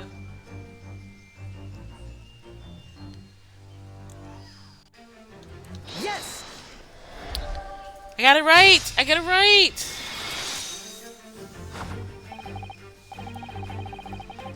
That's right. You hid the evidence that leads you to the victim's death in that waste paper basket. Here we have a fragment of some intricate glass object. It would seem one has a familiar air, in fact. Precisely. We found the other piece of broken glass on the floor in Mr. Asogi's cabin. And as you see, the two pieces fit together perfectly.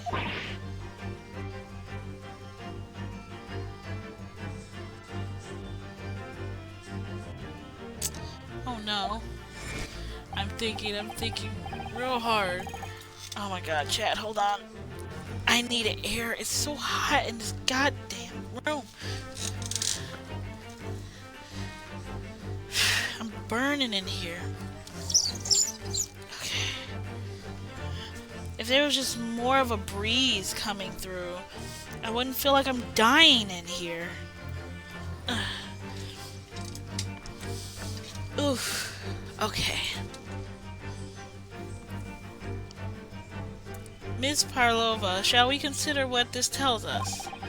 Why would it be that part of this glass object, which was evidently broken at the scene of the victim's death, should be found in the waste paper basket in your cabin?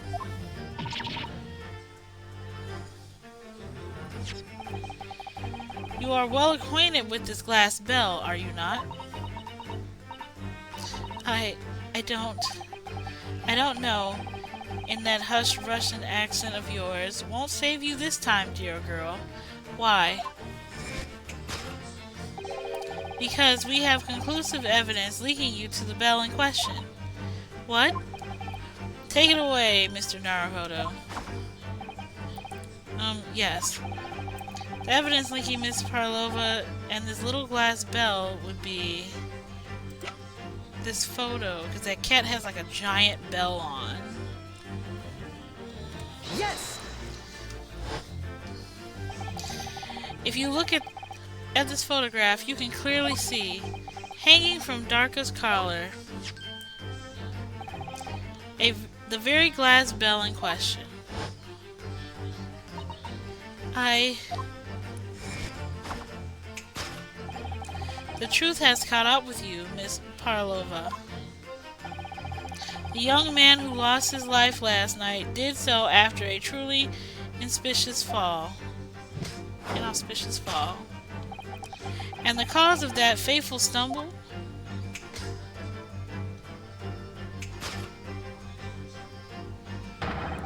Your absent feline friend, Darka.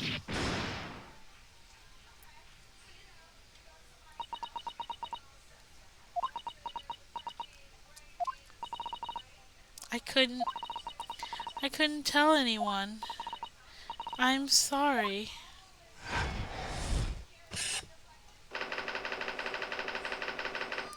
Death by tripping over cat. Oh my god.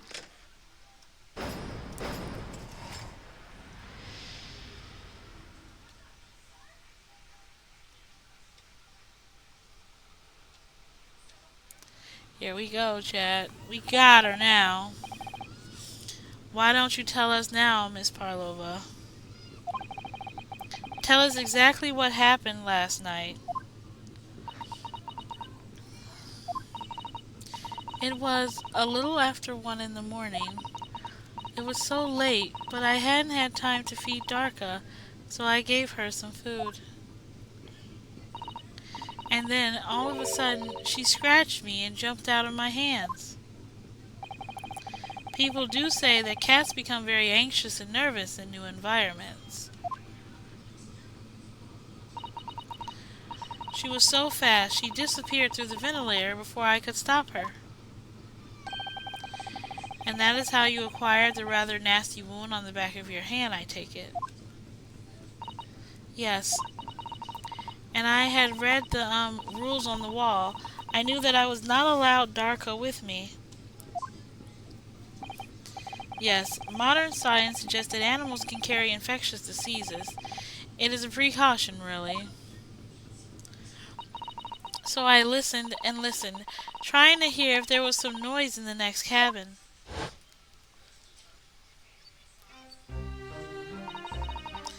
It was very quiet. I was sure if someone was there, he must be sleeping. So at that point, you thought to safely try to lure the kitten back again by dangling the end of the toy through the ventilator into the adjoining cabin. Dark always loved this toy, but it didn't work. Nothing worked. I tried using her favorite toy. I tried whistling to her softly, but nothing. She didn't return. So the faint whistling sound Cosmo wrote about in his diary was Miss Parlova trying to retrieve her pet. Cats have a propensity to remain hidden in the shadows when frightened. Yes, so there was nothing else I could do. I just had to wait until she calmed down. But then,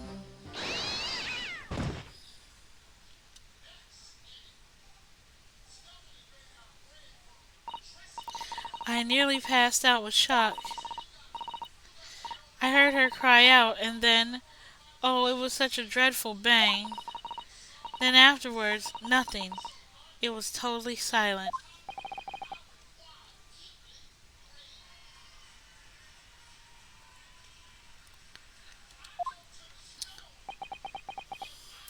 Hi, Bun Bun. How was your hockey game?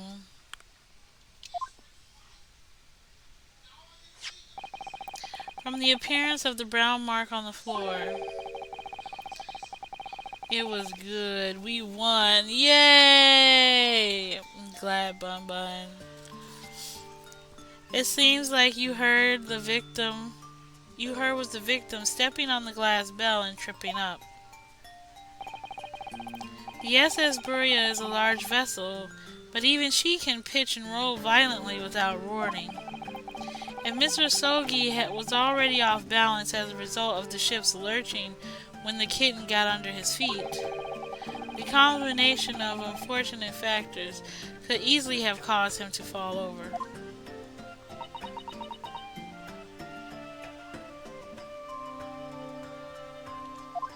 everybody's so shocked. But what became of the kitten afterwards?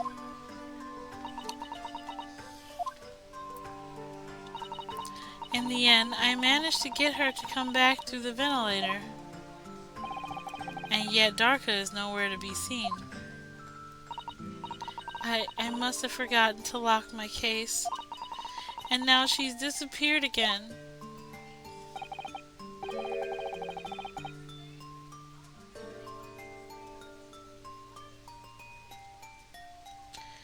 Oh my goodness. Gracious, that cat is as insufferably restless as I am. It's so hot. Well, he knows something about himself at least. Oh, I need something to fan myself with. Oh, this will do. When I woke this morning, I heard that the young man in the cabin next to mine had died. I couldn't bring myself to tell anyone what had happened. I was too scared. Scared that they would send me back. Oh, hold on a minute. What about the snake? You're right. Where is it? If the snake isn't your friend, Miss Parlova, then whose is it and where did it come from? What on earth is such a dangerous creature doing on board this ship? Oh, I didn't say? Snake is my friend. His name is Pirozoko. Huh? What? What? That snake belongs to you? He escaped from cage when the emergency alarm sounded. I did not expect to find him in here. Yes, how did that snake get into this cabin? But animals are not permitted on board. Ha! We are at sea for 1 year. You want to be so long without close friend, without someone who understands. Couldn't you find someone a little more human who understands you better? But my dear burly fellow, a gargantuan venomous snake, surely you can appreciate the danger you're putting everyone in. No venom. Hmm? Porozoko does not have venom. He is harmless, very long, but very gentle. He is adorable, like Granny. It's venomless? Yes. Now he is hungry, so he is in bad mood. But once I feed him, you will see big smile.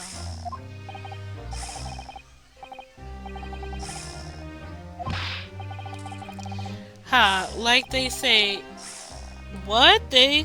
Like they say, they milk chickens. Who's milking chickens? What?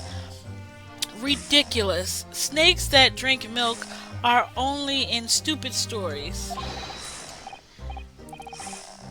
I'm gonna just say Piro. Piro eats mouses. Big, fat, round mouses. Oh, so is that what the mousetrap in the passageway out there is for? Of course. How else can I catch my friend's favorite food? Nothing says top of the food chain like the look in their eyes right now.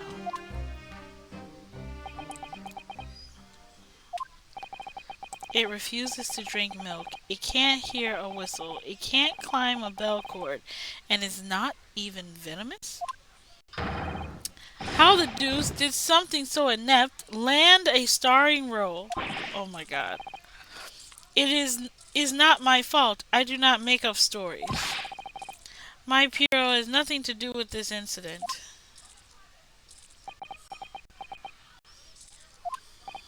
So that's what happened?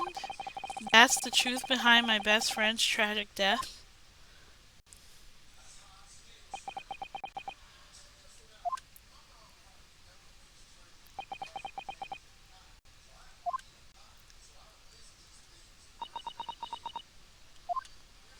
Stunned silence. Miss Parlova,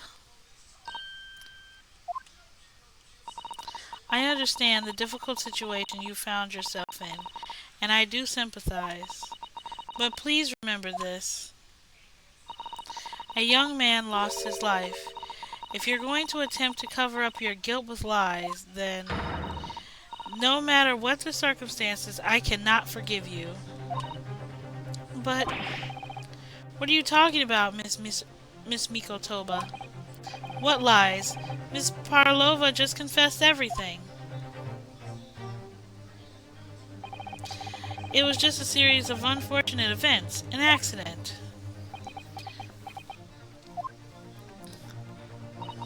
I am no great detective, like Mr. Sholmes. I do not have a gift of knowing the truth.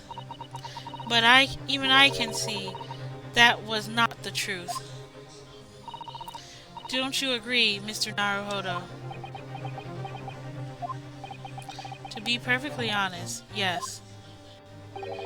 There is a discrepancy in Miss Parlova's story, I'm sure of it. I just can't quite put my finger on it.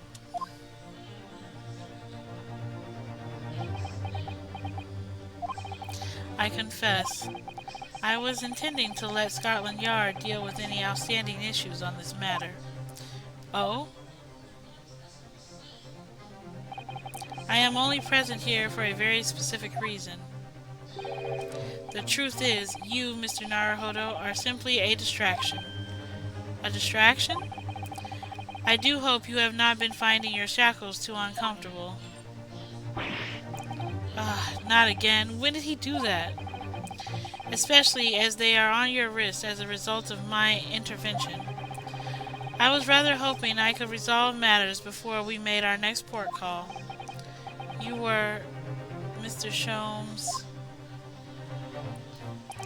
Yes, but I overlooked one important detail. The deceased young man was a very close companion of yours, was he not? Yes. Kazuma was my closest friend. I owed him my freedom, even.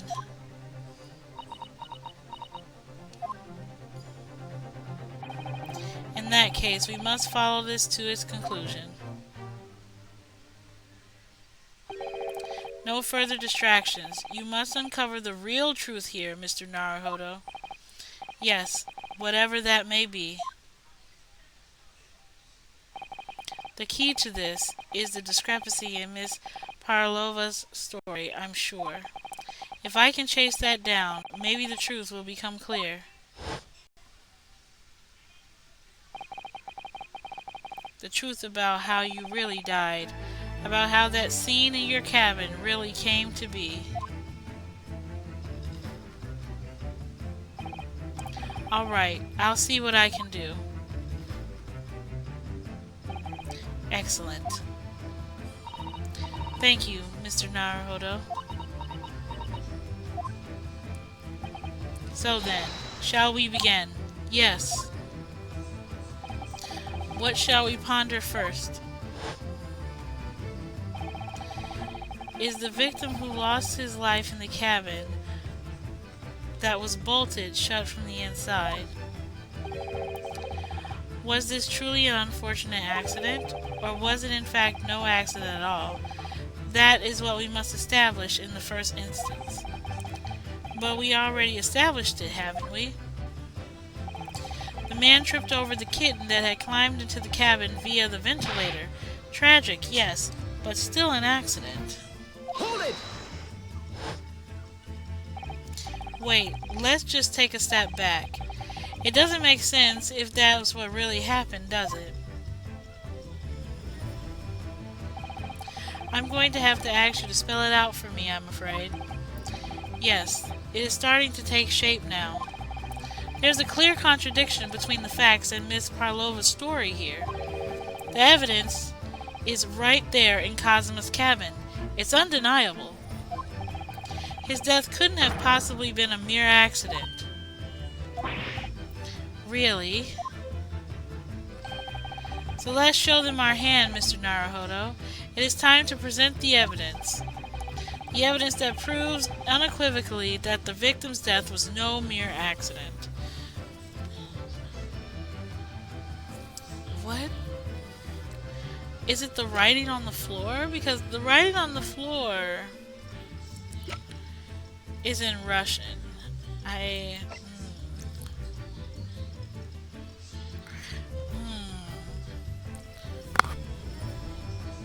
It's either. I'm between that and like the skid mark on the floor or the book.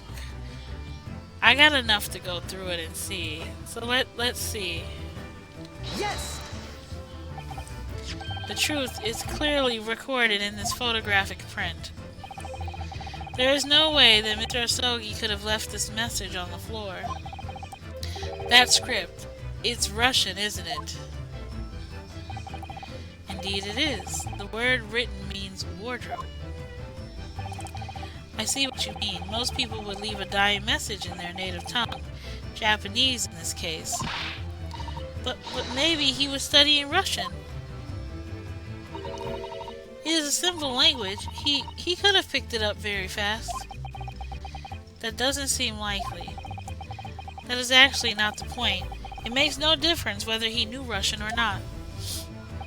Sorry? What do you mean? Exactly what I said before. There is no way that Mr. Asogi could have left this message on the floor. And the reason why is clearly explained in here. Damage to the cervical vertebrae resulting in instant death. Instant death.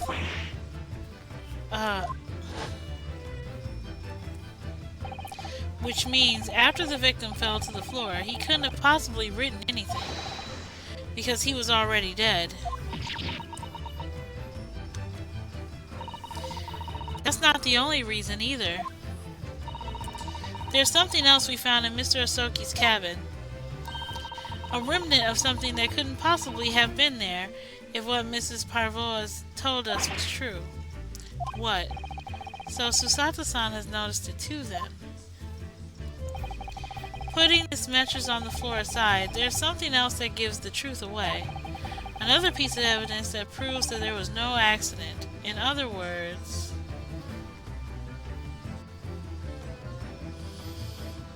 that proves there was no accident? Okay, well, he was writing right before he died, and then he was murdered.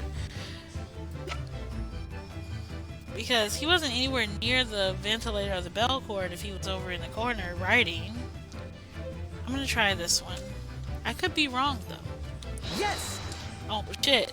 My brain is working tonight, chat. Oh my god. What point are you trying to make with that evidence? Oh no, am I still wrong? Oh, I take it back. I take back what I said.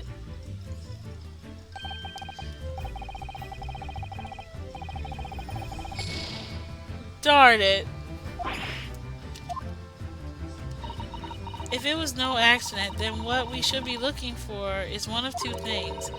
Either the absence of something that you would expect to find at the scene of an accident, or the presence of something that you wouldn't. You put my dear madam.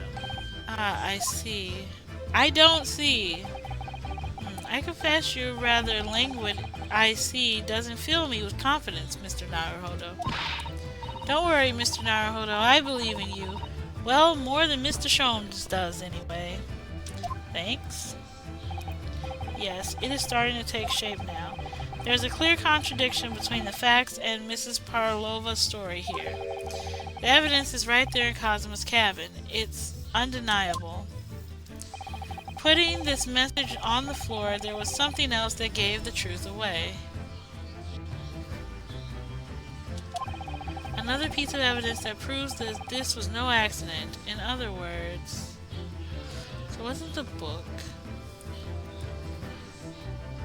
Well, he does... There's no... The absence of something. There is no...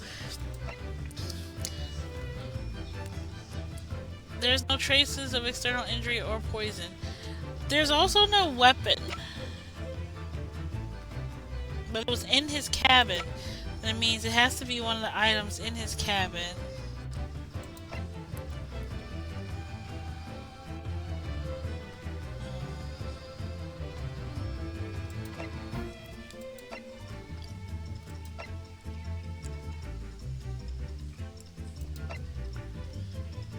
I don't know which one it is, chat. Oh. Yes! With that evidence. That's really happened, I think. Oh no, I still got it wrong! Oh god. What am I getting wrong? Presence of something you don't see. Okay, what am I getting wrong?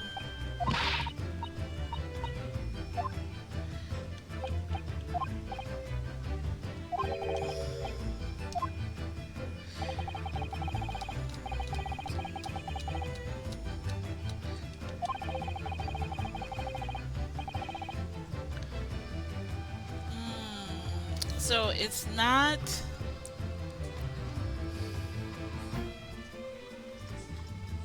It's not that he was writing his diary, and it's not this that said there was no weapon.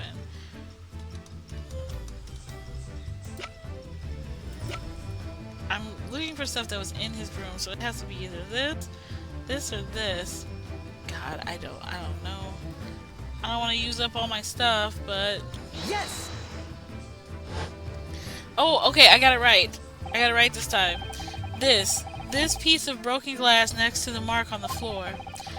But that's the glass bell the kitten had around its neck. We already know all about that. It was broken in half when the victim tripped over the cat and fell. So we already have a satisfactory explanation. Where's the flaw in that logic? Unfortunately, there's a very big flaw. A fatal flaw. What? If that's really what happened, then how did the other half of the bell end up back here in this cabin? Yes. Remember that we found the other half of the glass bell in that waste paper basket. Would you care to explain that, Mrs. Parlova? Oh, no. But both these pieces of evidence clearly point to the same conclusion.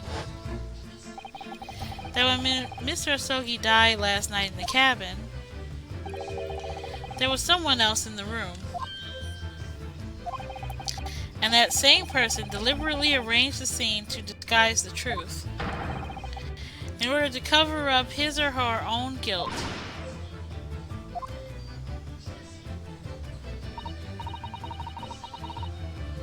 Hold it! Oh my god! You're wasting time! Someone else was there? Duh, of course. We know this. What are you talking about?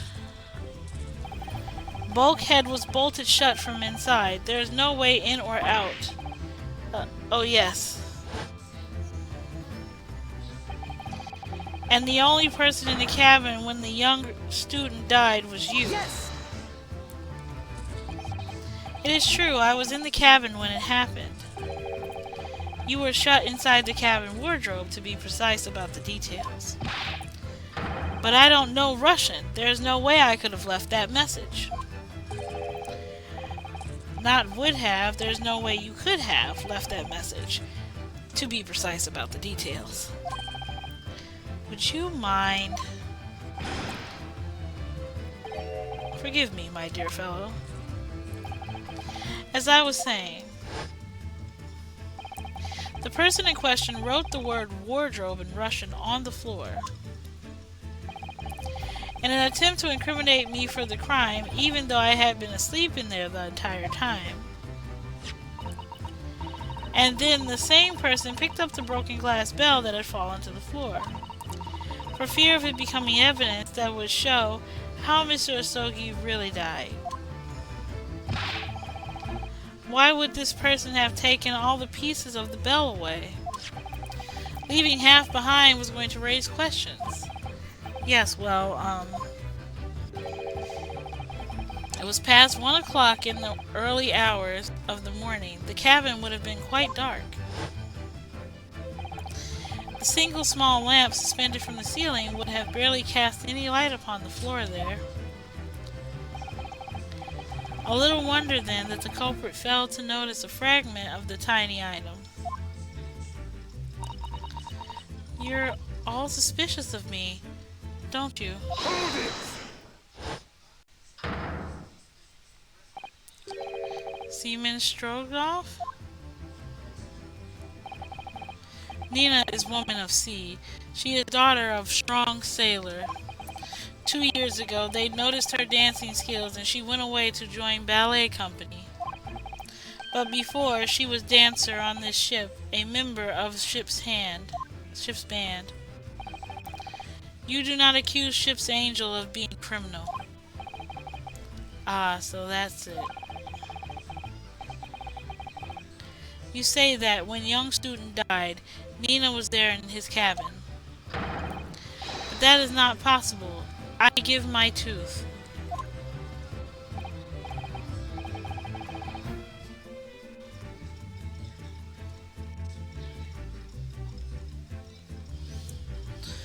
Oh my god. I'm burning up, Chet. It's like I keep stopping so I could like fan myself because I am burning. It's too hot in here. Oh, you know what? Maybe I can turn my fan this way to give me some sort of relief. Because I feel like we're almost done with this case and I want to finish it. Hold on.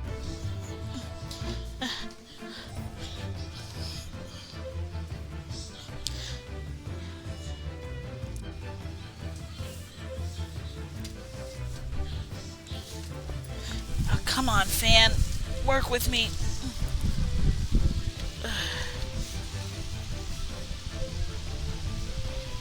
Or just...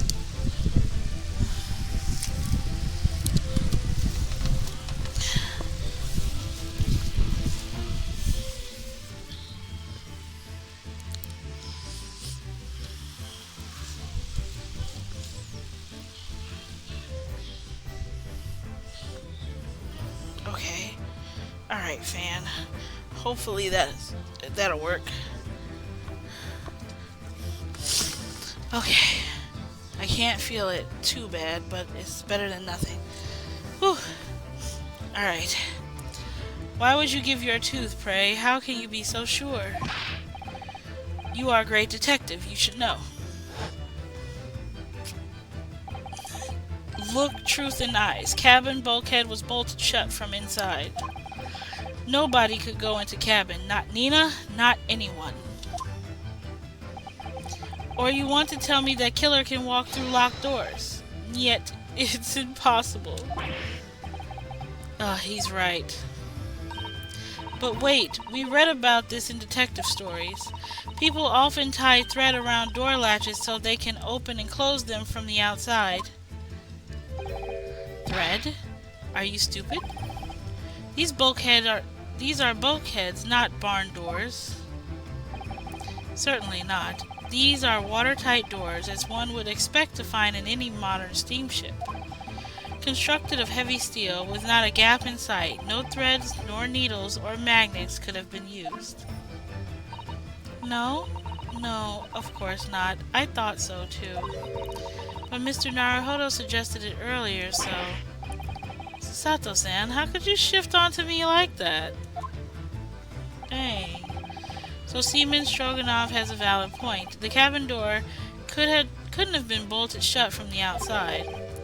Not necessarily. What? I put to you that I could bolt this cabin door without laying a finger on it. And in this very cabin, we can see the traces of the method I have in mind have been used before. I don't believe it. Well, Mr. Naruhodo, I believe you know what I mean, don't you?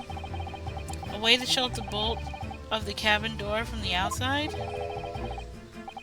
One way does spring to mind, yes. Do you really know what Mr. Sholmes means, Mr. Naruhodo? Yes, and so should you. because we've seen it happen. Indeed, we have. So, would you care to do the honors, Mr. Naruhodo? Point out the telling signs of the method that was used to slide the cabin door bolt across from the outside. Yes! I remembered the books. Look at the bookcase there. See how all the books and things have toppled over? That must have happened when the ship made its emergency stop before. Yes, that's right. It is a very powerful vessel after all. When the engines are thrown into reverse, a violent jolt goes across the entire ship. Any small objects that aren't fastened down are bound to fall over. I believe, yes, this is what is known as a force of inertia acting on the objects. Is there nothing Sato-san doesn't know? Or that isn't her book, at least. Well, whatever it's called, the same fierce force that pushed over those books on the bookcase also made something else in the cabin move. The bolt on the cabin door. It was very obvious just after the emergency stop that the ship made earlier. We had come into this cabin not long before, and we hadn't bolted the door. But then...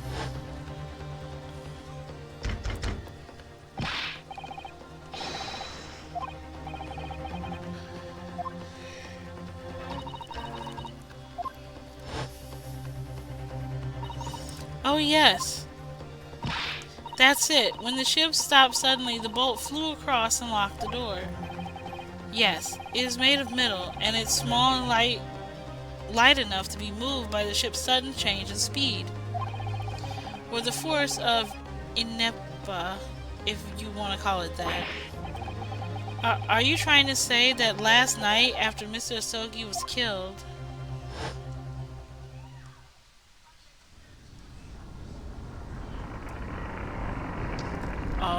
Oh, and close.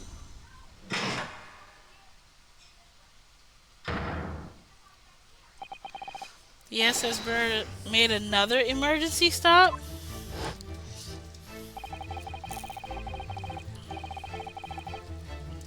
When I woke up this morning and looked around the cabin, I thought it looked a little odd. All the books on the shelves had toppled over, and all the ornaments. It was almost as if someone had turned their hand across the shelves and deliberately knocked everything over. Oh yes, I remember that. And I stood them all up again, didn't I? Then when we came into this cabin, we were surprised to see the same thing in here. All the books and everything had toppled over, just like Mr. Asogi's cabin. Oh my.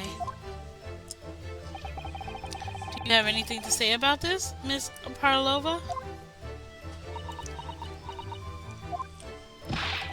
Are you out of your mind? You say Bria made emergency stop? It does seem a little far-fetched. How could that possibly have happened? Unless you're saying that the culprit is actually someone from the engine room? Oh, it is simple enough. Are you forgetting the button in the passageway outside? Used to trigger the emergency alarm. Oh yes, of course. There was a notice, wasn't there? Telling you only to press the button in times of emergency. On the dark nights when the fog is dense, the captain cannot afford to rely on the eyes of his lookout alone. Hence the placement of a number of buttons around the vessel to allow any crewman to raise the alarm.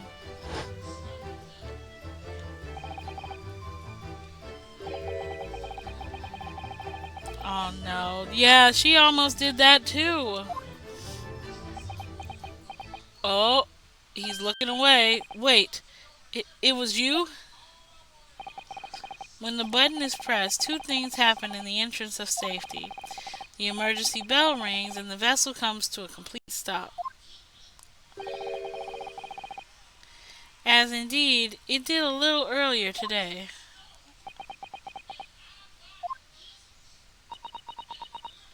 Don't be surprised, girly pop. Mr. Sholmes, surely it wasn't you who... As I always say, a button has but one purpose in life. To be pressed, whatever the occasion. He sounds almost proud of himself. How dare you mess with the ship? I'll report you to the captain. You are in much trouble now. Now, I'm sure we can all wait until later. Let's not overlook the fact that we know that we have now learnt a valuable lesson. When the vessel makes an emergency stop, the bolts on the cabin doors slide closed. So, what we must now consider... Yes, it all comes down to one thing now. Last night, after what happened with Mr. Asogi,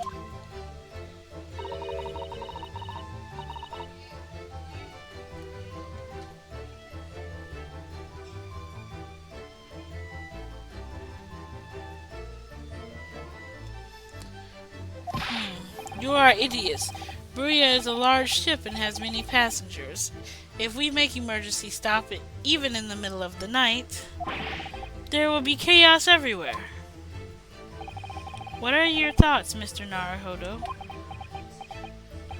Well, it's certainly possible that some kind of emergency happened last night. We have evidence to support that idea.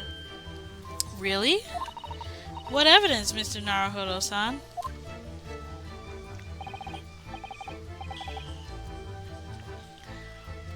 Fascinating. Show us, my good man.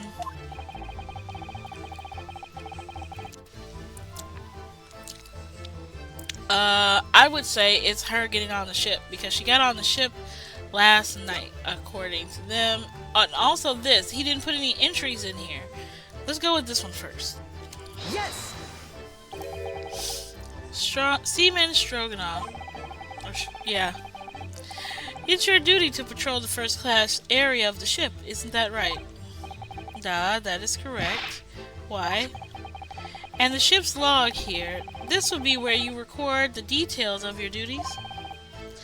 What are you doing with that? That is mine. You rather carelessly left it on top of a little makeshift bureau in the passageway out there. But as responsible passengers, we took it into our care with a mind to return it to you later. I left it there on purpose. That is where I put it, always.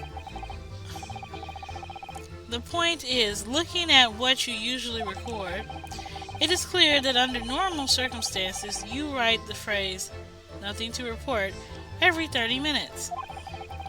But from 2 o'clock last night until first light this morning, nothing was recorded at all.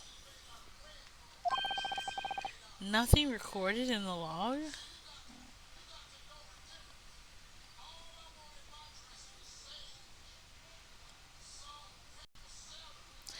No, nothing recorded in the log. Nah, he didn't do it.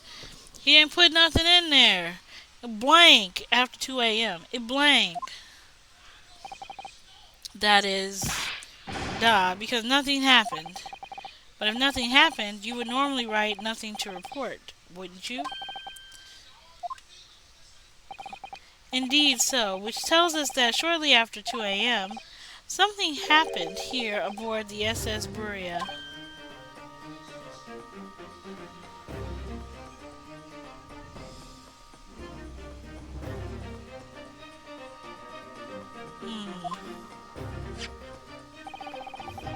Something sufficiently significant to make you forget to fill in the ship's log, in fact.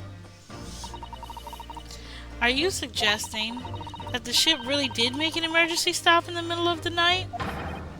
Stop talking rubbish. Don't talk to me that way. If If I'm perfectly honest, I find that a little hard to believe myself. Oh, why? Well, because if something as major as an emergency stop really happened, surely all of us would have noticed. That's very true. Thanks to the emergency Thanks to the emergency stop we experienced earlier, we all know what it feels like now. The ship lurched so violently, the alarm bell was so loud. I can't imagine anybody would sleep through that, even if it happened in the dead of night. Well, no, that's a good point.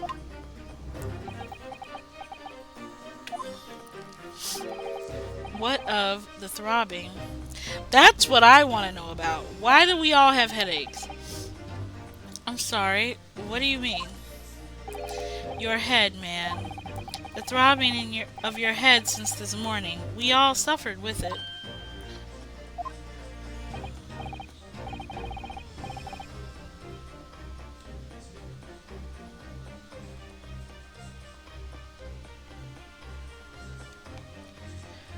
Yeah, I want to know what's going on with these headaches, man. In fact, I haven't been feeling myself since I woke up today.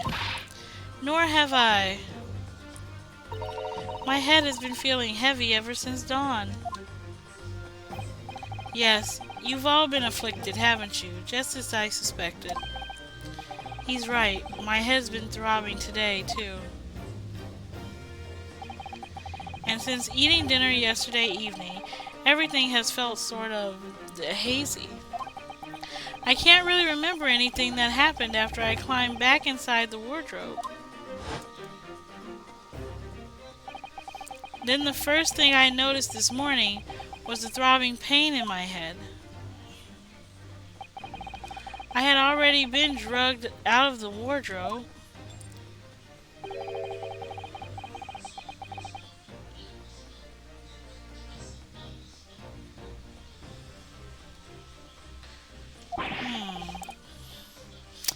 Because they gotta pin it on somebody, Naruhodo. Damn, that's why we're working.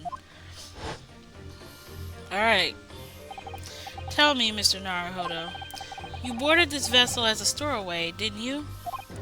Oh, well, yes. Sorry. The stowaway class of accommodation doesn't usually include meals. What did you survive on? Well, Cosmo looked after me. He was always happy to share his meals. So you enjoy some of the whole roast chicken dish that was served yesterday evening, I take it? Yes, in fact, I had all of that. Cosmo wasn't fond of chicken. Oh, really? So the victim didn't eat any of the chicken at all? That's right, he didn't touch it. Is that relevant?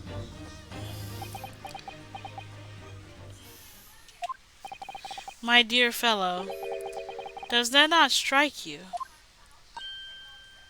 Oh, Mr. Sholmes, do you mean to say that there was something wrong with the chicken?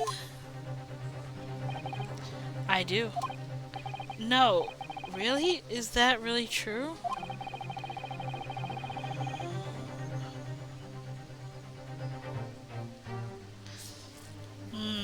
The meal that was prepared. So were they trying to drug all of us? Like, what were they doing? Tampered with by the addition of a sulfuric designed to induce a very deep slumber in those who consumed it. A sleeping drug.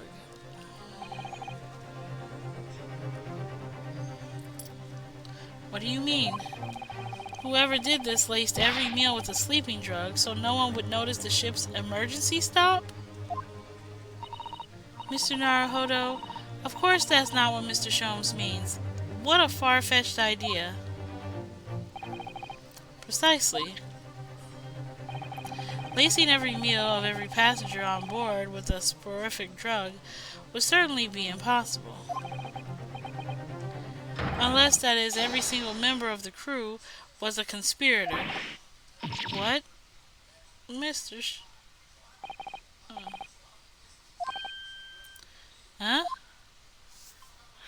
missed something. I missed something. Hold on, wait. History. Let me see what I missed. Oh, everybody went, what? Huh? What? Alright. I'm sorry to say that any more deception in this manner will get you nowhere. If you refuse to talk, there will have to be an inquiry made through the shipping company, of course. And were that to happen, every member of this crew and the captain himself would be hauled over the coals for aiding and abetting a renegade. Oh? Oh? Look at him looking around. Renegade, you say? Please, no more. I will tell everything. Huh? I cannot make problems like this for everyone anymore.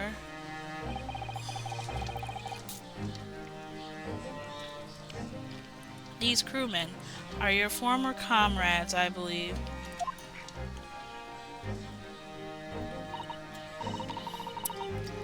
So when I decided to run away, I asked them to help me. We all agreed to help, everyone together.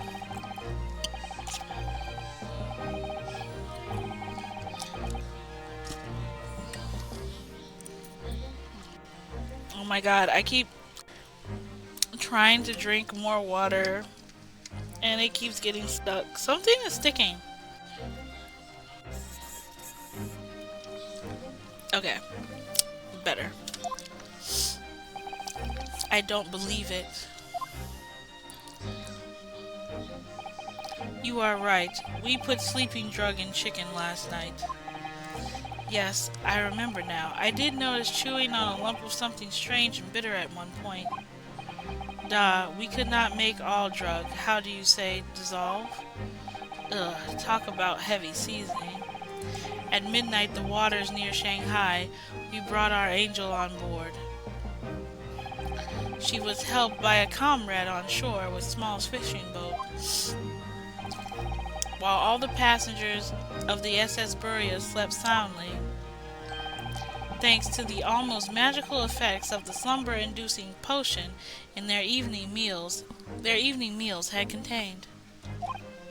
So, if that's what happened, the only people awake on the ship last night were the crew, people who dislike chicken, and the newly boarded passenger, Miss Parlova.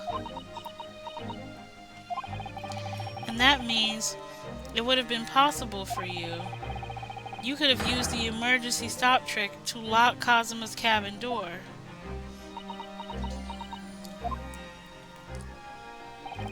But how does that make sense? Surely every cabin door would have ended up locked in that case, and there would have been a complete chaos. Oh, I wouldn't say so. What? Of course. Just like us, all the other passengers would have eaten their evening meal of chicken in their cabins, after which they would have been overwhelmed by tiredness because of the sleeping drug. Quite, and accordingly, all passengers were already in their cabins for the night. Yes, the overwhelming majority of passengers would habitually sleep with their cabin doors bolted anyway. So not one of them would have found it remarkable to find the door locked in the morning. In summary, in order to fasten the bolt of a single cabin door on the ship, the culprit brought the entire vessel to an emergency stop in the early hours of the morning. Oh my god, how could you? You have talked a long time and said many things. What is point? The point is what I said earlier. There was somebody else present on the scene when the victim lost his life last night.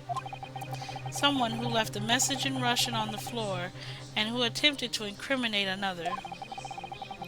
Someone who tried desperately to hide the broken fragments of glass that would reveal the culprit's identity. And someone who abused the ship's emergency stop procedure in order to lock a door. All told, a busy night. But, but, I don't know about any of this. I'm just a little girl.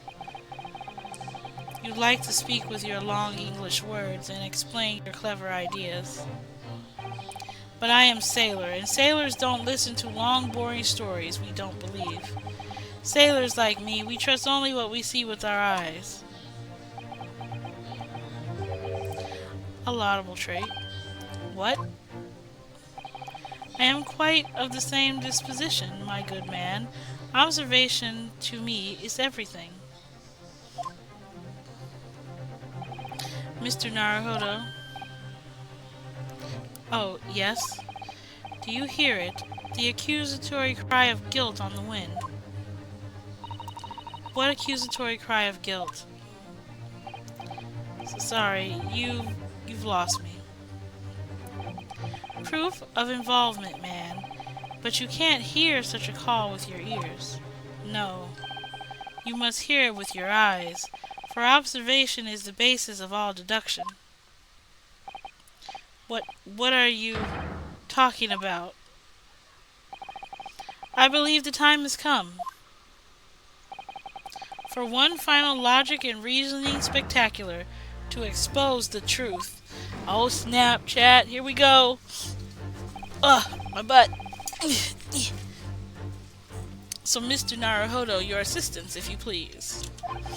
With what exactly, Mr. Sholmes? With observation, my dear fellow, just as I said. These two provocators. I can't say words. Observation. If you remember, Mr. Naruhodo, we know that somebody tried to fabricate evidence, don't we? By tampering with the scene of Mr. Asogi's death. What we are looking for is some trace of evidence that one of these two was there when it happened. Precisely. You are delightfully quick to grasp my meaning. Alright, let's see what I can see. So we're looking for a trace of evidence that shows someone else was there in the cabin, was there last night when Kazuma died.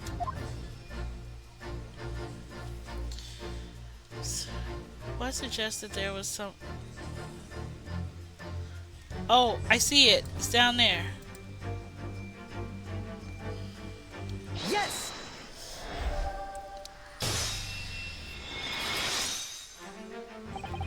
Seaman Stroganoff. You seem to have quite a large purple stain on the back of your white uniform there. Yes, I don't know where the dirt comes from. So nothing in particular comes to mind about the stain? What are you trying to say? It would appear that the significance of the stain has escaped your attention, Seaman. Allow us to make it plain.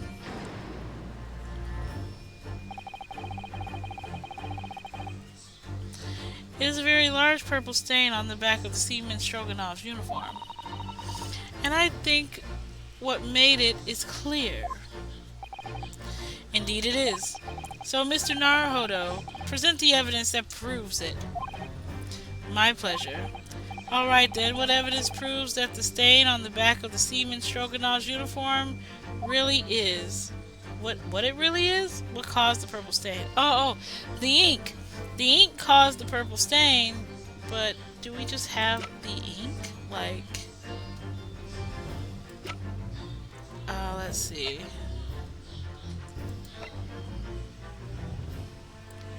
Yeah, there's the purple ink. I'm gonna go with this picture and see if that doesn't help. Yes! Yeah! We got it. We doing this. Yes, it is. Yes, it's the photograph and the ink it shows. That's what caused the stain in your uniform. Ink. a rather unusual color of ink, purple. Ah, the penny drops at last. Now you see the significance. The Russian word on the floor next to the victim's body was written in purple ink. And the stain on the back of your uniform is ink of the exactly same color.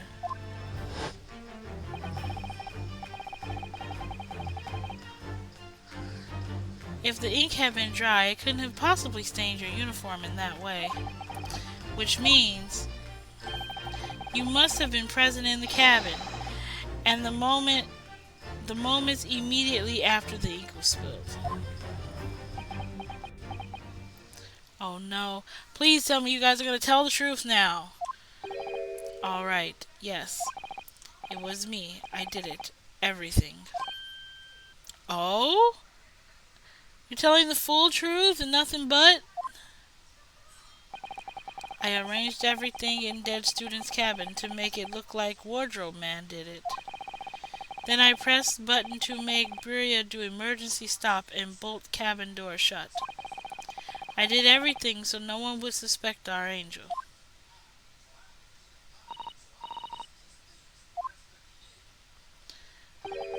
Don't worry, Angel. Let me do the talking. Hold on. That's all she said was Biff, please? Okay. It was after 1 in the morning. I was on duty, patrolling passageway. Then our angel came to me. She was white like sheet. Biff, please, you must help me. I went with her. Door to cabin number 1 was open. When I looked inside, I saw student boy on floor. What happened here? Please, don't tell anyone. My little one, my little furry friend.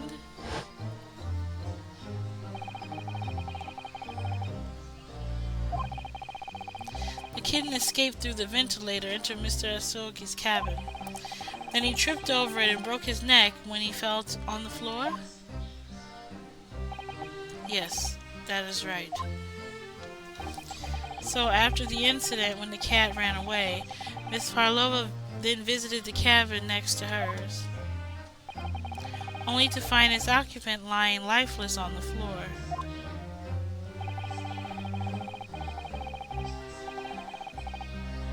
She said she was worried when she heard sounds of something falling on the floor. That's when she went to look. No, Angel?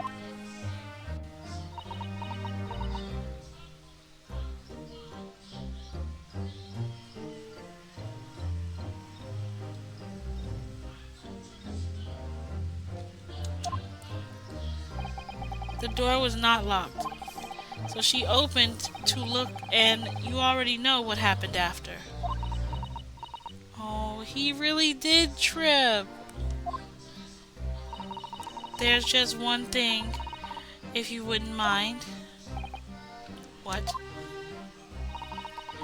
When you went to Mr. Asogi's cabin, Miss Parlova, was he already dead? Why? I already told you, when Nina opened the door of the student, I was asking Miss Parlova.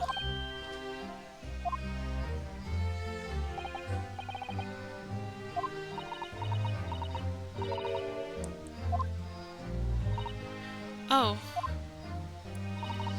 Yes, that is right. I saw him. It was dark, and he was wearing black, but he was on the floor, not moving.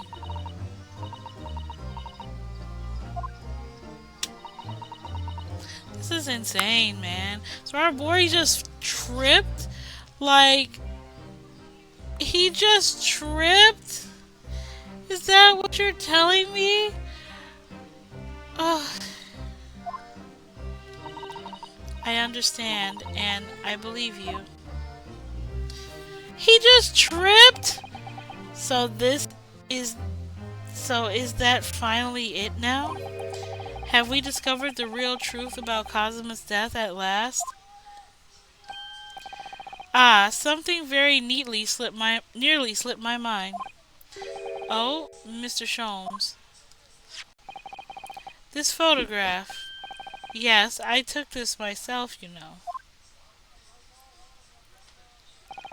The cause of death was a broken neck, therefore the victim died instantly. And the unfortunate incident that preceded these events, a kitten on which the victim stumbled. However, those facts, there's one in particular area in this photograph. What about it? That seems to be somewhat unnatural. You have the writing on the floor? What do you mean, unnatural? What are your thoughts on the matter, Mr. Naruhodo? Oh, well, if Kazuma tripped and fell, and by some terrible stroke of bad luck broke his neck, which part of this photographic print seems unnatural?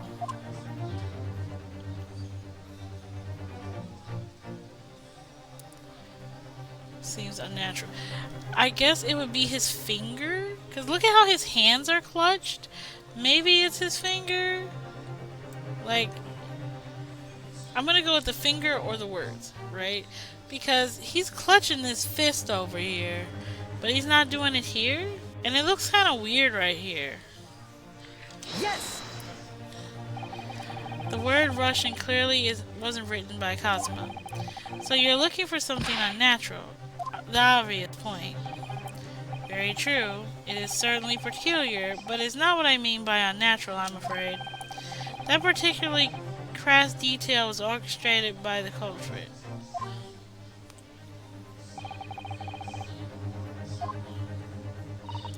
Oh, I see. Imagine, if you will, losing your footing yourself. In my opinion, if you landed as the victim appears to have done here, it would be most unnatural. I'm sure you'll reach the same conclusion. How thoughtful you are, Mr. Sholmes. Thank you for your gentle guidance. Fell by some terrible stroke of bad luck and broke his neck. Which part of this photographic print seems unnatural? So it's not... It's, well, I guess this picked up as the words. I was trying to get his hand, more so. Yes! It must be here, surely.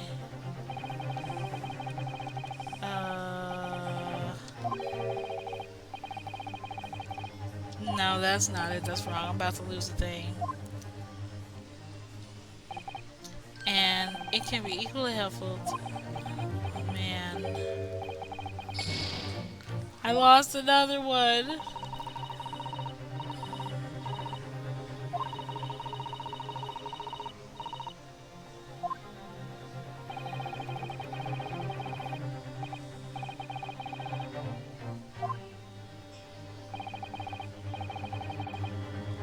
Imagine, if you will, losing... Okay, it's back at this point. I'm still trying to figure it out. My brain is having a hard time wrapping around it. Oh, goddamn it, Tox. Okay.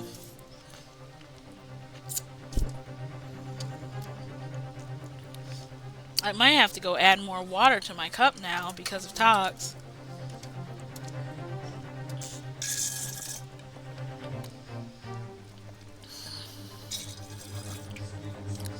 Nope, I think Tox just made me finish it. Hi, Tox. My brain. Would you land as the victim has one of your hands? You look like some sort of fellow who stumbles with irregularity. This should be an easy task. Why do I? Fell by some terrible bad luck, broke his neck. Which part of this photograph seems to be unnatural? I already clicked on his hand, though. I clicked on this hand. You want me to click on that hand with the balled up fist? This one? Is it this hand? I only have two things left. I'm gonna die. I'm gonna die, chat, because I'm not sure. Yes! Alright, if he really failed due to an unfortunate accident, then this fist doesn't seem quite right. Oh my god, Hato. Now I need to go put more water in my cup. Why do you guys suddenly want me to drink water? uh, hold on, hold on.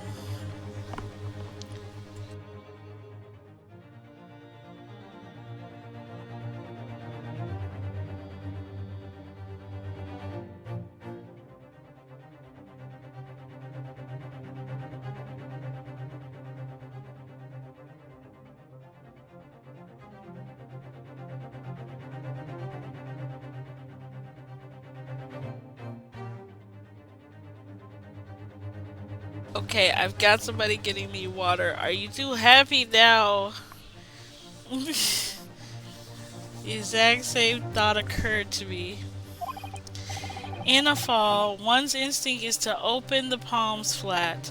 Oh my god, not you too, Bun Bun! Why are you following them? Drink more, woman. Oh my god. I gotta wait till my cup comes back. I gotta do yours and Hato's now. I did Tox. Tox made me finish off my water.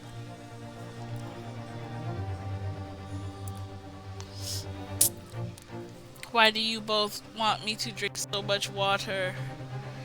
It's not helping. I'm burning up in here.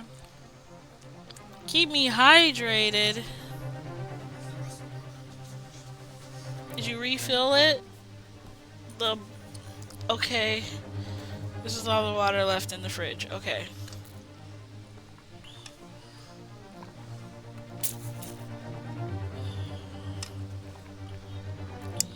Okay.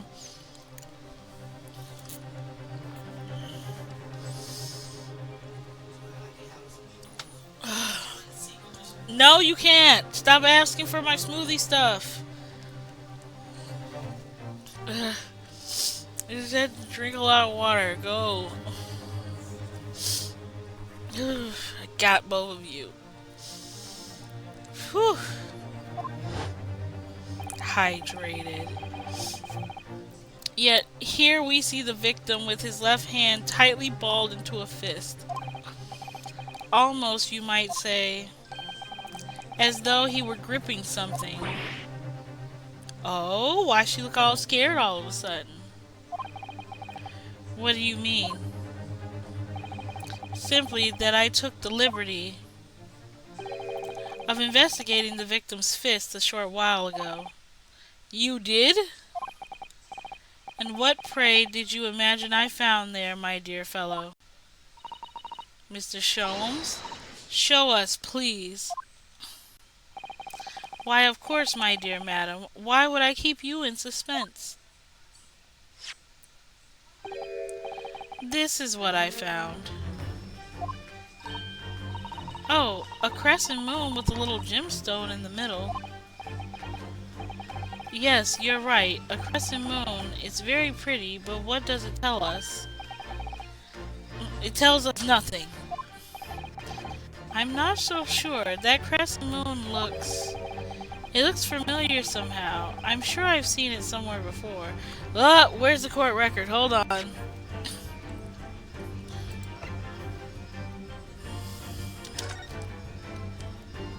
No. Okay. I was wondering if it was her earring or something. Okay, no, no, no. Where have we seen it?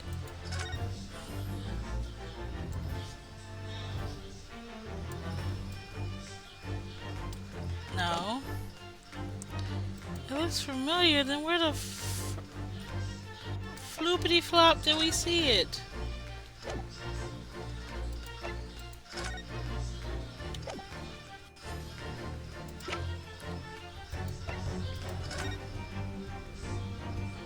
It's not even in this picture. Where's the crescent moon from? Talking about it look familiar. Familiar where? It's not in any of the evidence that we fucking have. What do you mean?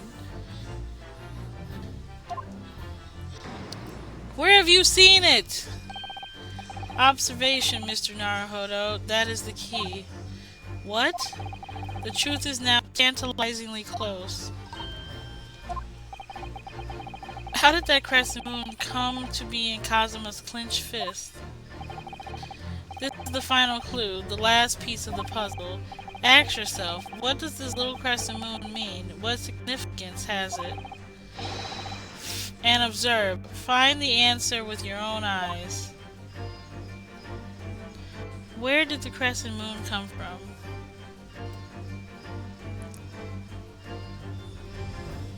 So it was her earring. See? I thought I was crazy at first, chat. I'm like, that looks like it could be an earring, a woman's earring, and I was fucking right. Fucking game not giving me the goddamn evidence. Like, I know I see it. There it is, look. Earring. Yes!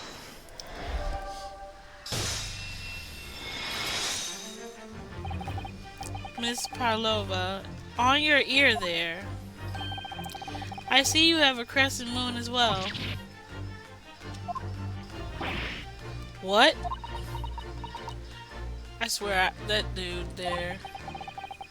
On your other ear, it seems to be the crescent moon is missing. A little link holding on must have broken, I suppose. Now, the missing crescent moon was found in the victim's clenched fist. Clearly, there is only one logical conclusion. Wouldn't you agree, Mr. Naruhodo? Yes.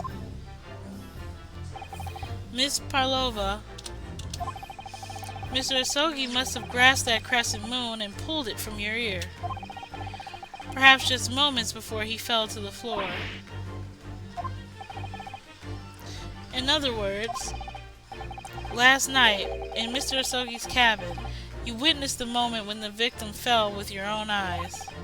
In fact, you were quite literally at arm's length from him. But then the question is, why did Mr. Asogi do that? Why did he pull your earring from your ear and hold it in his clenched fist during his final moments? Oh, no. Angel? No one can protect you now. Please, Miss Parlova, tell us the truth. Last night, what did you do to Kazuma?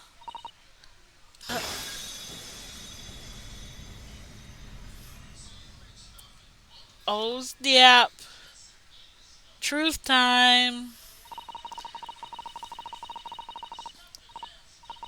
It was, when I think about everything that happened yesterday, it was too much. Running away, the fishing boat in the middle of the night, trying to climb onto this huge ship.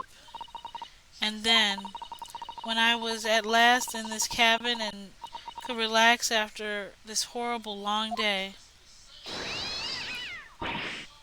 Darka, wait!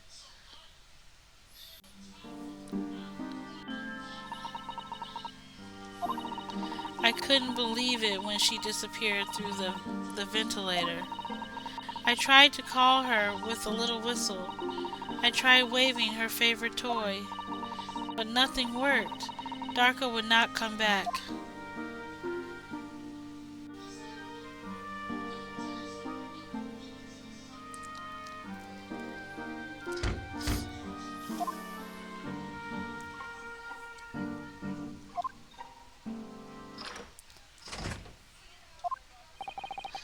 What are you doing here at this time of the night, Inspector?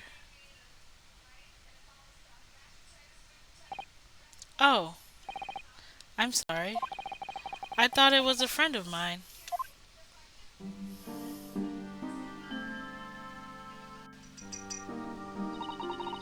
The young man from your country, he was very polite and kind. He helped me find Darka, and he promised not to tell anyone. But then, when I had my friend in my arms again, I was going to leave the man's cabin. Just a moment, sorry, but. Oh, yes? I'm sure I know your face. I've seen you somewhere before. Uh, of course, you're Nikolina Parlova, aren't you? The Russian ballerina. Huh? No, I don't know that name. My heart nearly stopped when he said that. He knew who I was. How could this man from a land in the faraway east know a Russian ballerina? Yes, I saw your performance in Japan. The beauty of the ballet made a deep impression on me. But what are you doing on this ship? I'm sure I read your ballet company was performing in Shanghai at the moment. I can't fool him. I have to tell him the truth and hope he doesn't tell anyone. I have no other choice. I see. So you're a runaway. Please, please keep my secret. Don't tell anyone. Give me a moment. I could use another opinion here.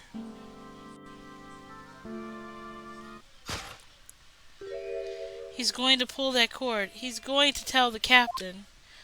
Why did I think I could trust him? Then it happened. Everything at once. It was only a second, but it felt like forever. Wait, I shouted, and then Darka jumped out of my arms and down to the young man's feet. And as he turned around to look at me, oh, oh my God, I pushed him. I don't even know why. I don't even know why I did it. I was just so scared. And I had to stop him from telling anyone about me.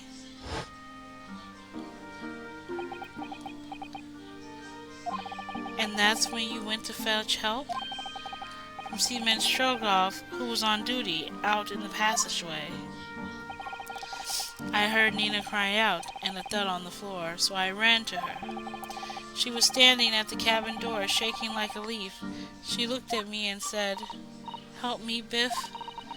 If they find out, I will be. Please, I have nowhere to go."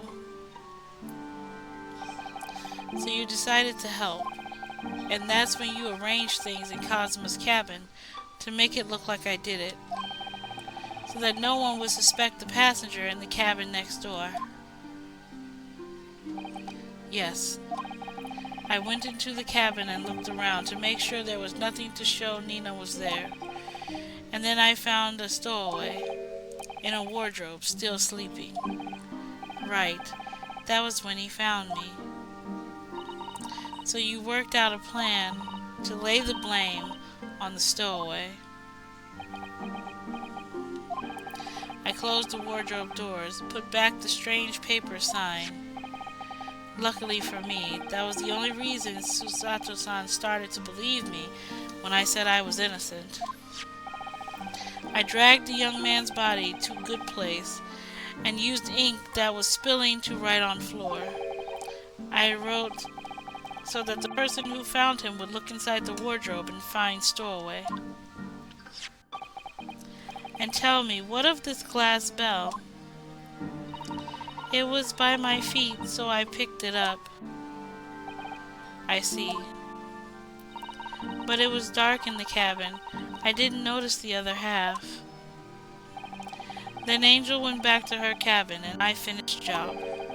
By pressing the emergency alarm button in the passageway? Yes. Accordingly, the SS Buria did indeed come to an emergency halt a little after 2 a.m., thus inducing the bolt on the cabin door to slide shut, creating the locked room mystery.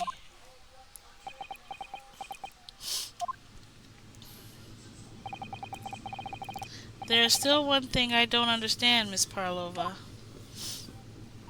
What? Well, you said that you told Kazuma about the fact that you'd run away from your homeland, and because you were worried he was going to tell the captain that you pushed him. Isn't that right? Yes. But even if he had pulled the bell cord and called for the captain of the ship, aren't you friends with every member of the crew? Why would that have been a problem? It was what he said first that had me scared. What he said first? What are you doing here at this time of night, Inspector? Oh, I'm sorry. I thought it was a friend of mine. He said an inspector was his friend. Ah, yes, meaning me, who was supposed to be acting as his bodyguard.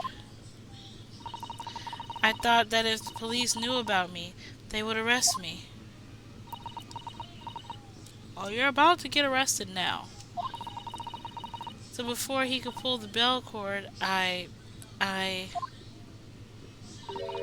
May I stop you a moment, please, Mrs. Parlova? It's just, it doesn't seem to make sense. I mean, was Mr. Sogi really going to pull the bell cord? I don't know. What? What do you think, Mr. Naruhodo? Well, I'm not Kazuma, so I can't know for certain, but he was a man of his word. If he told you he wouldn't give your secret away, then he wouldn't have done. No, he was walking over to it. He was going to pull the bell cord. He was going to make them send me back. Well, Mr. Naruhodo, the day's work is not yet done, it seems. There's one more deduction to make. What? Another deduction? Yes. What action was the victim really about to take at the moment?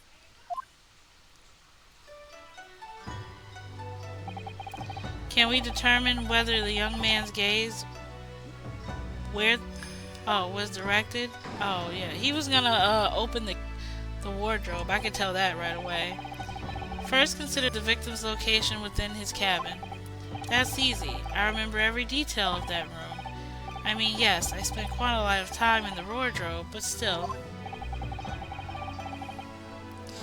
That cabin has been my home for this entire voyage. So this is how the cabin looked last night when Miss Parlova visited Kazuma-sama? Yes, exactly how it was. Are you ready then, Mr. Naruhodo? Yes. If there is one thing I've learnt today, is that a simple gaze can reveal all manner of truths.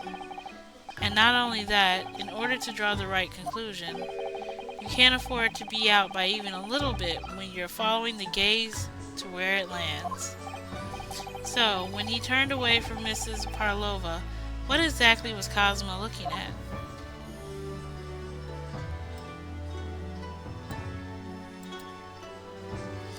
Take that!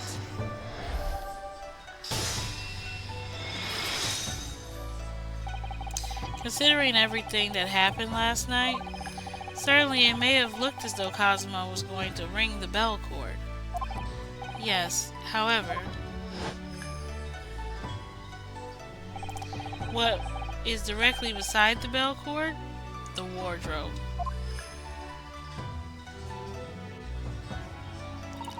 The wardrobe? And more importantly, what was inside the wardrobe? The man's great friend, sleeping soundly. Miss Parlova, please think back very carefully. What were Mr. Asogi's exact words last night? Give me a moment. I could use another opinion here. Another opinion. Yes. but not from a member of the crew. No, Mr. Asogi intended to consult his close friend on the matter, to see if between them they might be able to help in some way, no doubt. Oh, oh no. Sadly, we can't know the truth for certain now. It is too late for that. But I wish you had made sure of what Mr. Asogi was looking at. Things may have ended very differently if you had.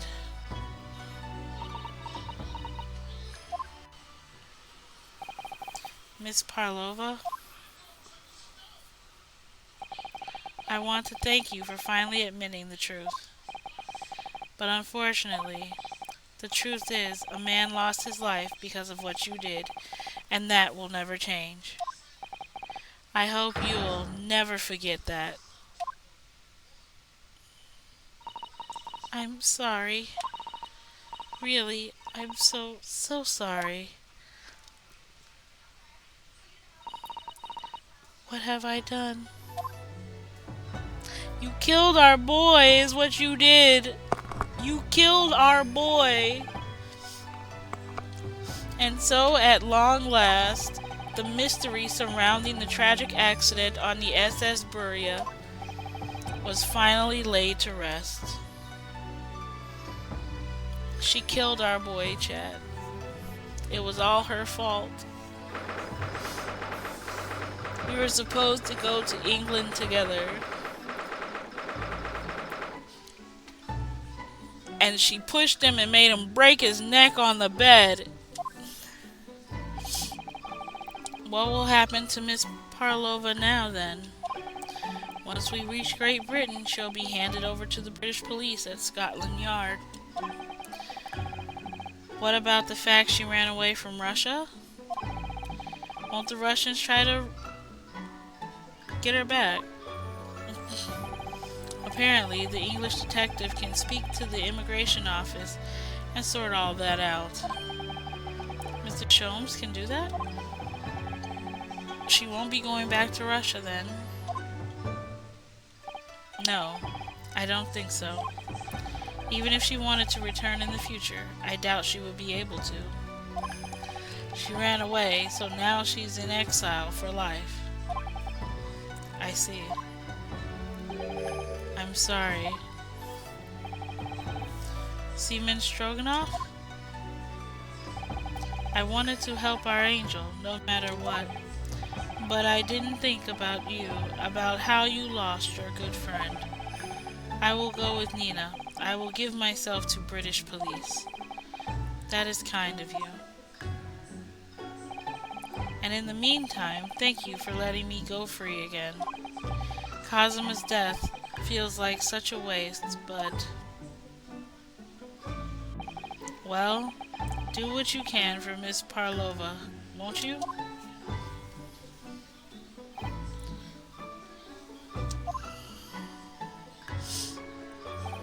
Well, I'm afraid you need to pack now. We're due to arrive in Hong Kong tomorrow. As much as it pains me, I'm going to have to hand you over to the consul to arrange your passage back to Japan. Yes, I did store away after all. I couldn't really expect any different. So, you should get back to your cabin now.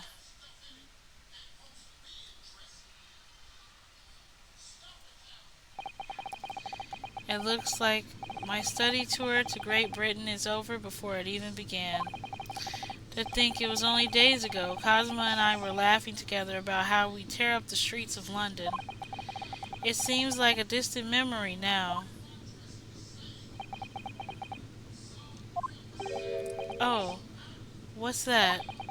Is it someone weeping?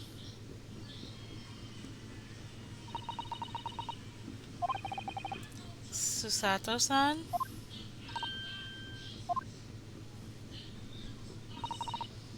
Naruhodo-san, I didn't know you had returned. Oh, well, I haven't been back long. Inspector Hosonaga told me I should pack, ready to leave the ship tomorrow and all that.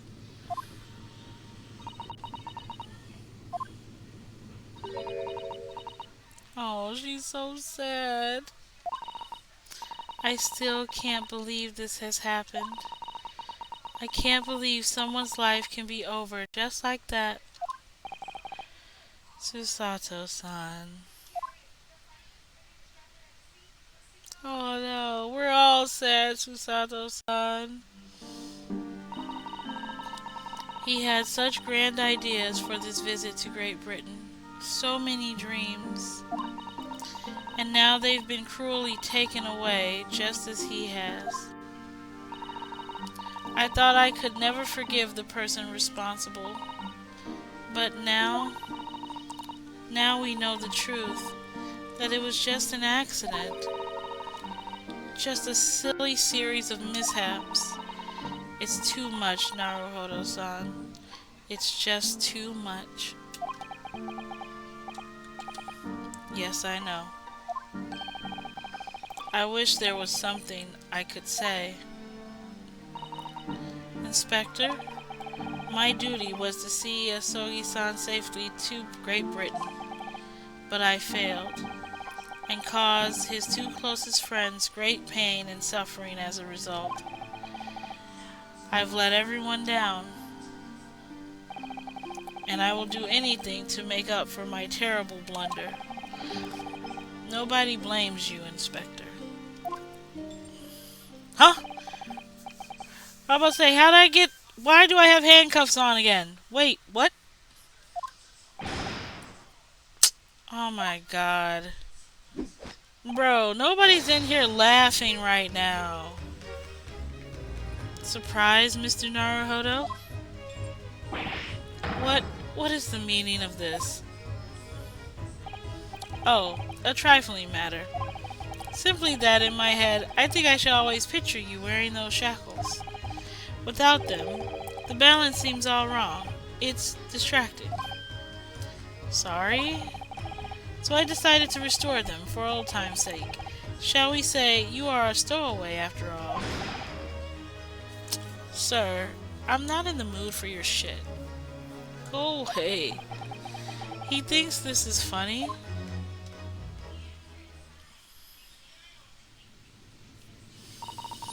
Mr. Sholmes,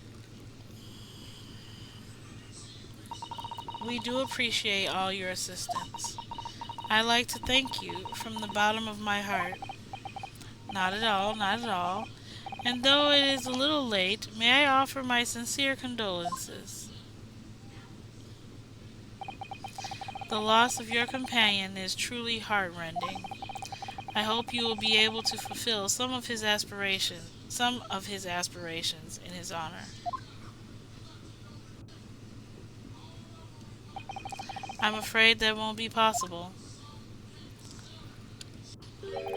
We shall be disembarking at the next port in Hong Kong. We have to return to Japan and make a full report about everything that's happened. What? Wait a minute. It's just me that has to go back, isn't it? I mean, I was the stowaway.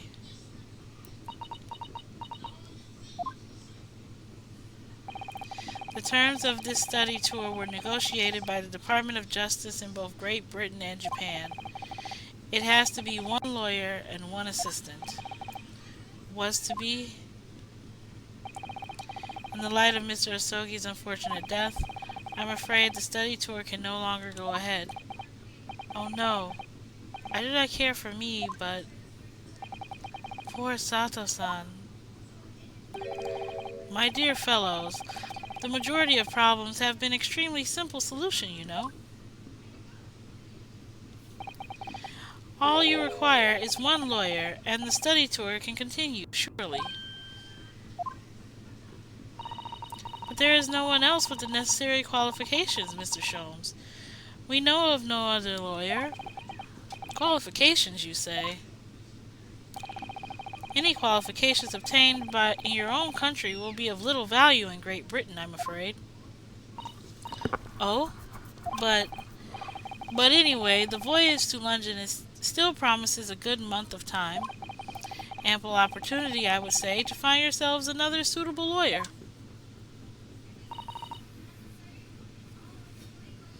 Yes. Miss Susato? Yes? Do you think perhaps I might be able to do it? You are not a lawyer, Mr. Naruhodo. Oh, unless... Are you studying law? No, I am not, but... I am sorry. In that case, I do not think there's even a chance it could work. But as I said, there is still more than a month before we reach England shores. Isn't that right, Mr. Naruhodo? Yes, I have a month in which to study, to learn what I must to become a lawyer in Great Britain. Mr. Naruhodo? That's ridiculous. Are you seriously suggesting anybody could learn all of that in just 40 days? There's only one way to find out. I will work my fingers to the bone, Inspector, every single day. Will you let me try? And if by the time we reach Great Britain I haven't learnt enough to be recognized as a lawyer, I'll take whatever punishment is deemed appropriate.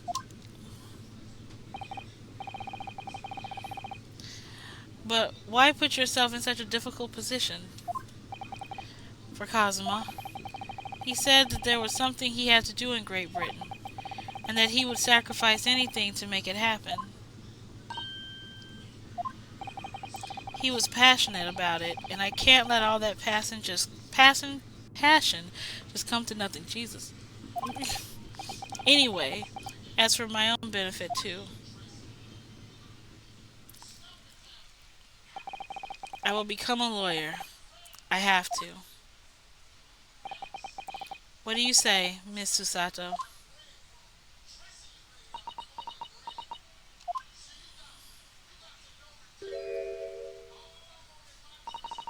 I think it's a wonderful idea. Thank you. Oh, she has such a pretty smile. So what does our bespectacled inspector friend say? Are you serious? One lawyer and one assistant. The numbers are indisputable. No, no, no. This is mad. It's madness.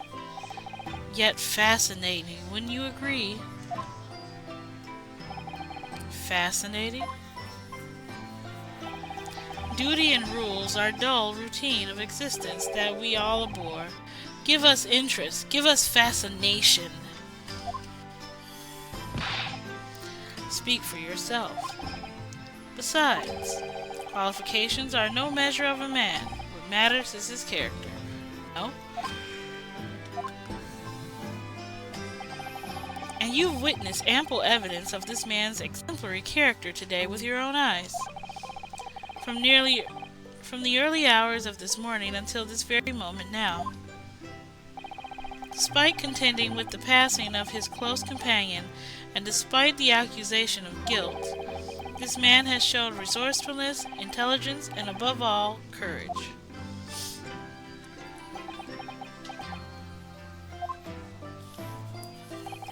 Very well.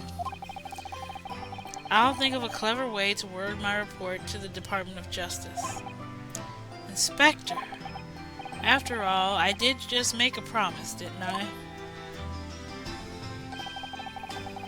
I said that I'd do anything to make up for my shortcomings here. Oh, thank you, Inspector. If you'll excuse me, I must pay a visit to the captain's quarters, I think. I need to discuss what to do next and how to best make my report.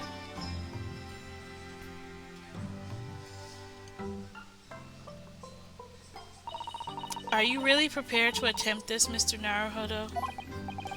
Yes, I'm going to try. I wonder... Would you consider teaching me what I need to know? Everything about being a lawyer?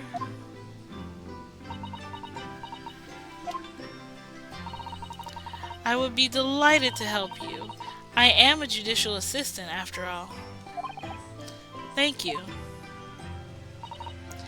And Mr. Naruhodo, I'd like you to take charge of this. What? Me? Are you sure? I'm sure it's what Cosmo would have wanted.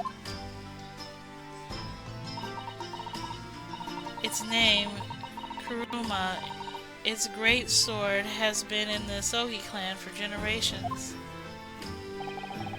Very well, I accept. I'll treasure it always. We got a sword!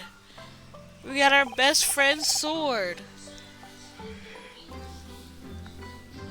So then, Miss Susato, it seems we'll be working together for some time to come yet. It will be an honor, Mr. Naruhodo. And for the next 40 days, I shan't grant you a single minute of freedom. We shall fill every spare moment with study. Yes, that's exactly what I need.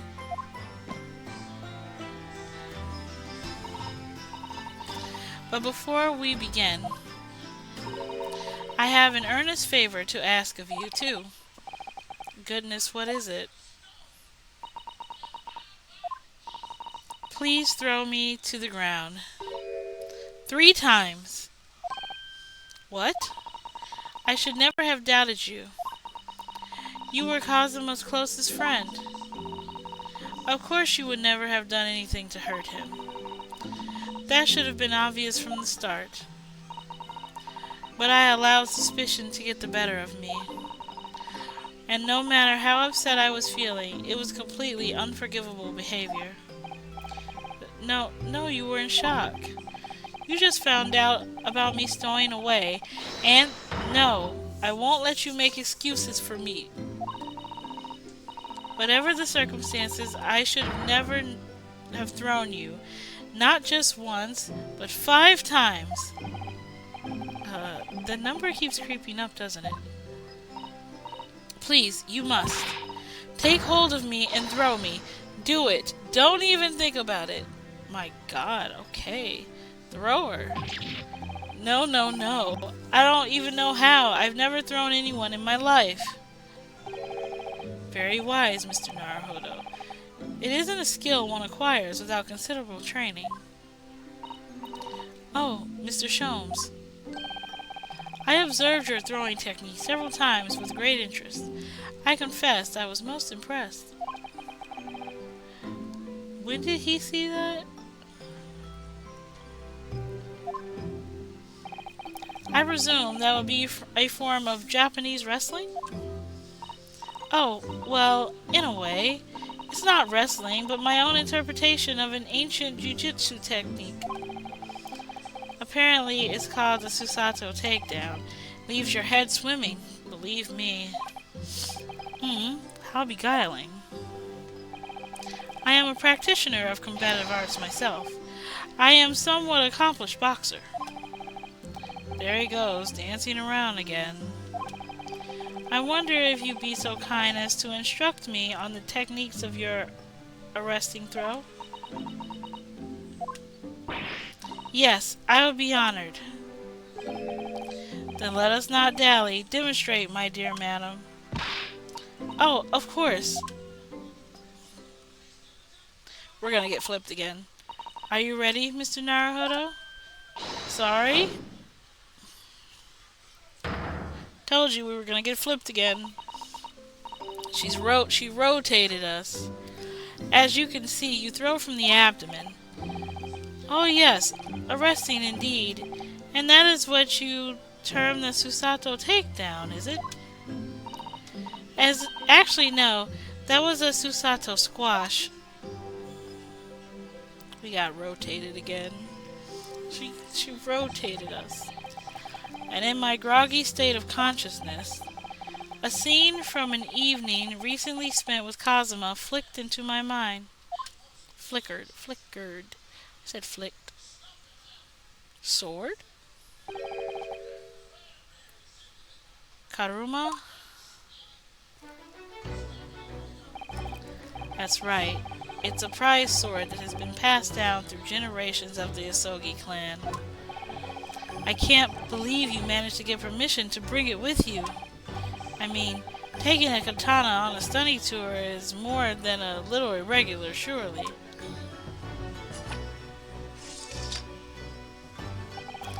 A Japanese man's sword is his soul, Ryunosuke. I can't be parted from my katana. Kuruma guides me. I truly believe that. So its name compels its wielder to slice evil in two. Not that you would need much compelling. On that subject, there is something very important I have to do in Great Britain, and I'll sacrifice anything to make it happen. I'd appreciate you seeing it through with me. Of course I will. Whatever it is, I'll see it through with you to the end with you. I knew you wouldn't let me down. That important thing he had to do. I still don't know what it was.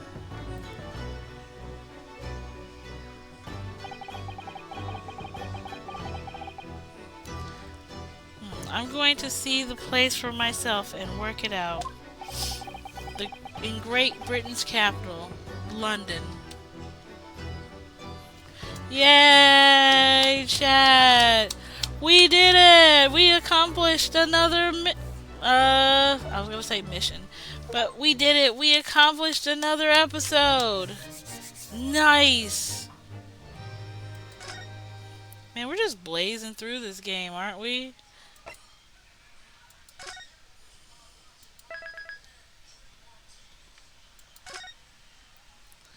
Man, chat. That took us like 3 hours. So we're on episode 3 now.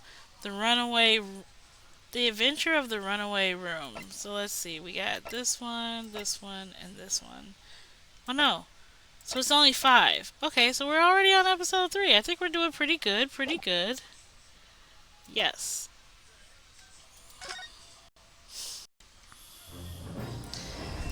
Whoa. Alrighty, chat. Let me switch us over. Whee!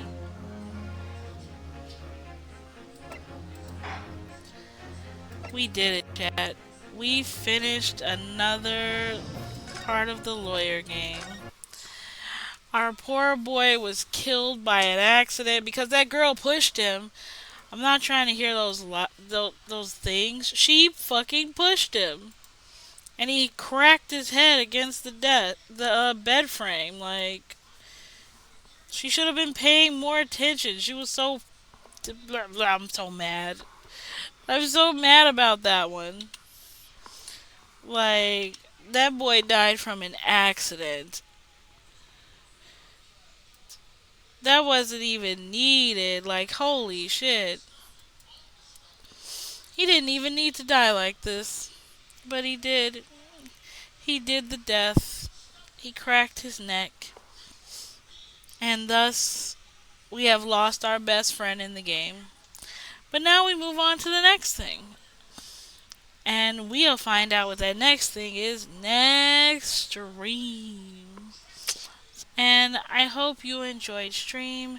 If I am able, I will try to stream again tomorrow. But if not, I'll see you guys next time.